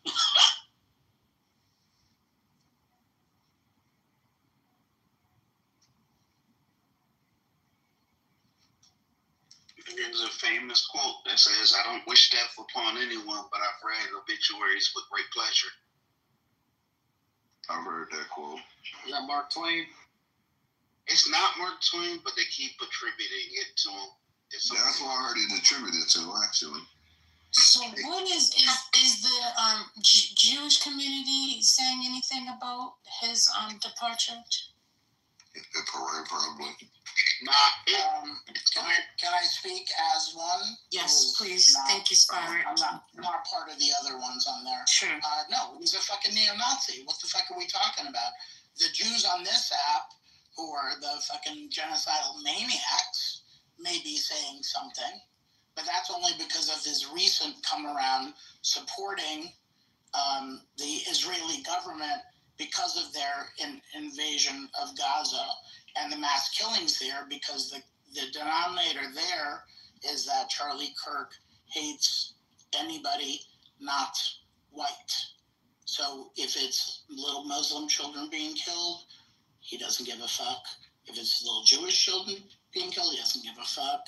He doesn't care if black children, whatever. It's about white supremacy. So as far as the Jews that I know are concerned, preparing dinner right now. That's about. Oh, and for the record, it was Clarence Darrow, who was and not Mark Twain, who made that quote about not wishing death upon anyone, but reading obituaries with play. Well. I'm trying to quote this, but I knew it wasn't Mark Twain. Good evening, everybody. Good evening. Sorrows, prayers. Thoughts and prayers. I have a question because, I'm just like scrolling through my Instagram and I see Dr. Heavenly from Married to Medicine speaking on this young man. Everybody's saddened on this man dying. Even TLC, the Dorico family, Daddy put out a whole speech. Wow. I guess since he's a believer, they're going to stand by him. What do you guys think about that? What Heavenly say? But I got the Yankees actually had a moment for him at the Yankees game. I'm gonna you want me to play Heavenly? Yeah. Well, let me hear what Heavenly got to say. Okay. This ought to be amazing. It's just a District 13. I am deeply saddened by the tragic death of Charlie Kirk at Utah Valley University. Regardless of political affiliation, no life should be lost to violence. Guns do not know parties, people do. We must come together as a nation to reject political violence in all its forms and push common sense gun safety laws to protect every single family. My prayers are with Mr. Kirk's loved ones, and my commitment remains with building a safer, more peaceful America. So everybody said basically the same statement. So I guess she's running, so that's why she spoke. Like, she didn't even read it like she was saying. Yeah, but everybody has made the same statement, y'all. Like, Obama said that. If you look up his statement, you look at Alexandria Ocasio, she said the same thing. All these Democrats have said the same thing. They're saying this is political violence. Like, they said they're praying for the family and they're praying for their kids. So I don't know. I'm not mad at politicians are doing it. I'm not mad at that. But the Yankees making a choice to do a moment of silence in a city filled with fucking immigrants and all sorts of minorities. How dare they do a moment of silence for a white fucking supremacist and a neo-Nazi? That's a choice they didn't have to make, because unless you're doing it for all the school shootings and all the other fuck shit that happens to Democrats, like the ones in Minnesota, forget it. Then you're inconsistent and you're making a choice to side with white supremacy. That's it. I actually don't fucking comment on this shit. I'm back again. Oh, we didn't hear you. Can you hear me? Uh-huh. Alright, give me two. Can you hear me? Yeah. Yeah. Okay, cool. I actually don't even like that Obama commented on this shit. This motherfucker is a neo-Nazi political pundit that runs a podcast. I don't understand when we started platforming people who run organizations that he, like the one that he runs, and holding them in some high regard on the left. Like, we can just act like he was what he was. Yeah, it was a shitty situation. It was terrible. We shouldn't do this and leave it at that. But it's weird that elected officials and presidents are commenting on this guy. Is it not weird to anybody else? Am I tripping? Am I seeing this from a weird, fucked up lens? I feel where you're coming from, but here's the thing: if they don't do it, that other side is looking for any little excuse for them to be like, you see what happens? Oh, they're not really, because they're already, throwing temper tantrums about the young lady that was killed, the Ukrainian lady that was killed in North Carolina. Like, hey, it took the left so long to cover this story, and finally, are barely covering the story, so on and so forth. And so, and at the end of the day, too, you also got to think about it like this: you don't want, because it's at the same token that there are people like Charlie Kirk out here who, is a white supremacist. You don't want somebody sitting at home saying, you know what, we're going to take a shot at somebody on the left. And so if you don't have anybody standing on the record saying, hey, we denounce that, you now, in a weird way, open the door for it to be like, hey, you know what, we can go out there and we're going to, pick off somebody that's on the left. So, I feel where you're coming from, but I do agree that it is the right thing to do. I also agree with Womack. I feel you, Womack on the idea that it feels crazy, but I like what the Mike. I hope I spoke and didn't mess up the name. I like what Mike had explained to it. I think for politics, there's always this balance that you're trying to strive. I don't think the Democrats want to be, how can I say this? I don't think they want to be positioned such that they seem like they're endorsing people being shot. And I think, so how would we be endorsing unless we said it? So that's the problem. With Yeah, no, I hadn't landed yet. I think it's yeah, go ahead and land. I think, yeah, I think part of this is that I hear you on the part about, this guy does not really, there's a lot of stuff that Kirk has said throughout his time in platforming people. I think that's kind of an overall environment type of problem. But I think what they're trying to do is not to let people know that I think the big part of it is letting people know that political violence is much. And now I think that part is what they're trying to address. And you're not.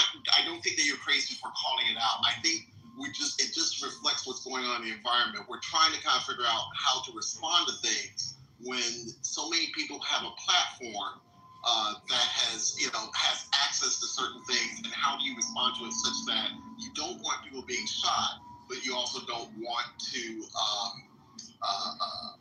acknowledge or elevate a platform where there's a lot of questionable behind it. So I'll land there and yeah, it is a thin line. It's pretty much what you're saying. It's a thin line. Okay. Malak, is that you? Yes, I'll jump in for a second. Can I just jump in for a second, y'all? If you don't mind, am I allowed to? Yeah, Lisa, and then we'll go to Malak after you. Okay. I don't see how, in any possible way, Dems have to capitulate to. You don't have to say nothing. This was a white. I didn't know anything about this guy, and just a little bit that I'm reading, he was a white supremacist. He didn't want nothing for you. He cared nothing about you. He talked about George Floyd. He talked about black women. He called you monkeys. And I know we always want to be, and I'm the first person to want to be the better person, but this is a bridge too fucking far. And we sitting up here trying to tie ourselves up in knots. Because when I first came in, I said, we celebrating death. And I didn't know who this guy was. So just reading at the stoplight, this guy, okay, silence is golden. A small hymnal. And ask God to rest his soul. But us coming out in groves, talking about, this and that and the third, one person say something and the rest of us go on silent. I don't understand why we're trying to do this. And this is exactly why we have problems. You cannot, anyway, I'm going to leave it right there until I calm down a little bit. Go ahead, Malak. Yes, sir. Yes, sir. Yes, sir.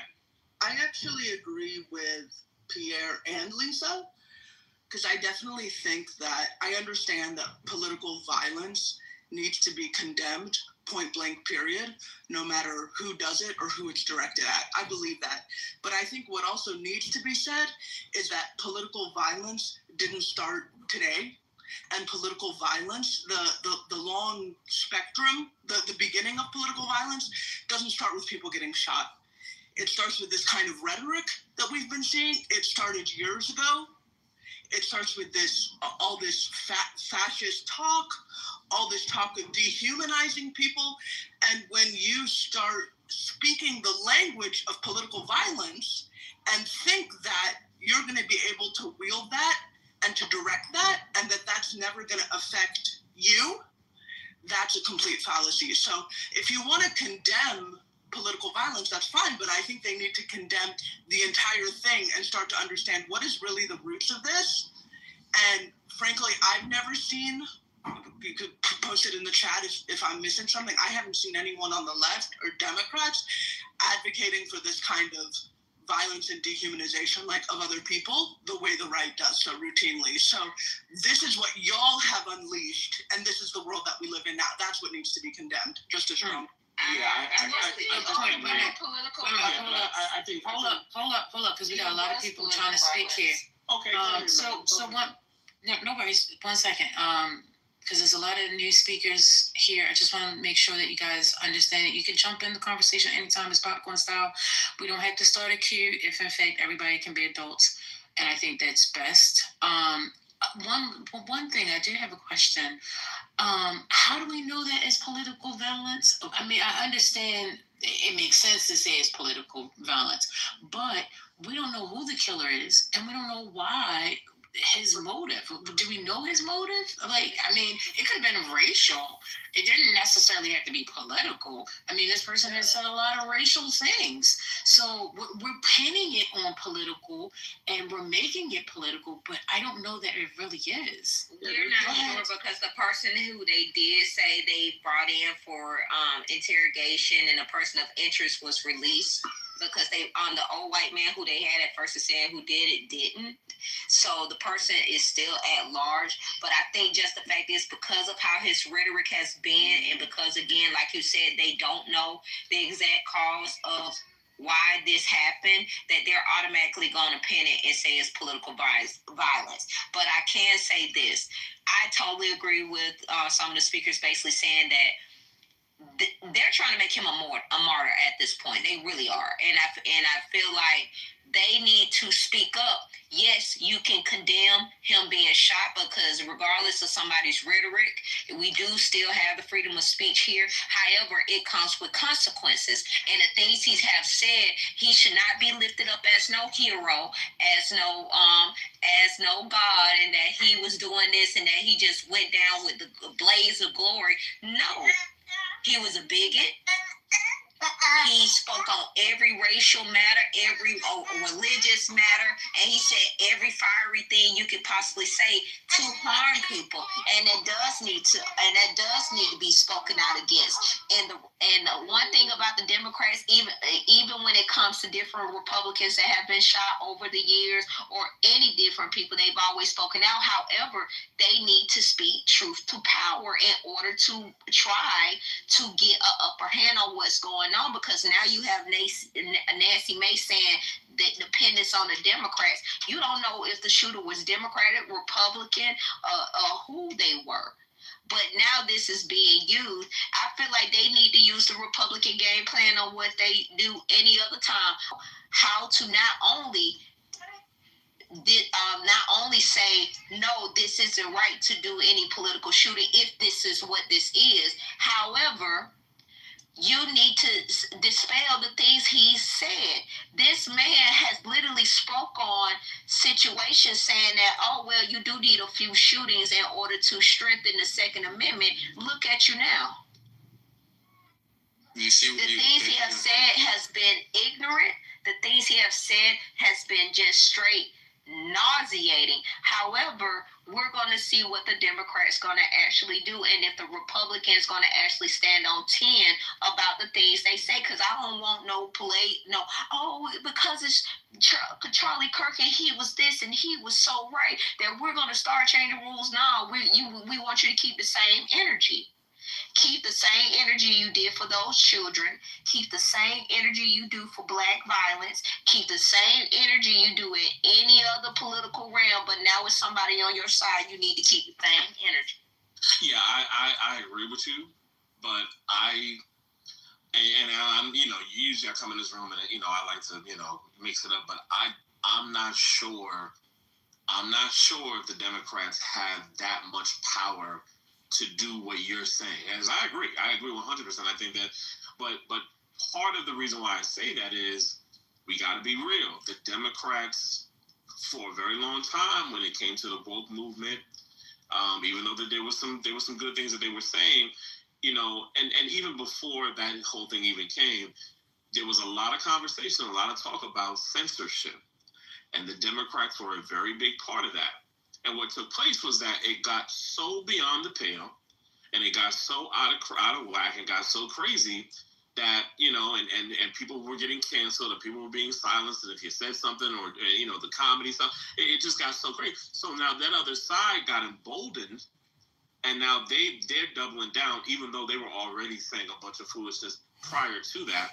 But it got politicized and it got put out there. I just don't know the Democrats can take that, but I do agree that that's the position that they should do. but I don't even know if they have that kind of power, and I don't even know if they have who is going to say that. What Democrat that should have that clout actually has that clout to say what you're saying? What do you think they should say? I don't know if there's. I just said that they should go silent. One person. I'm sorry, Scotty. You already had Obama. Thank you, baby. You already had Obama speak.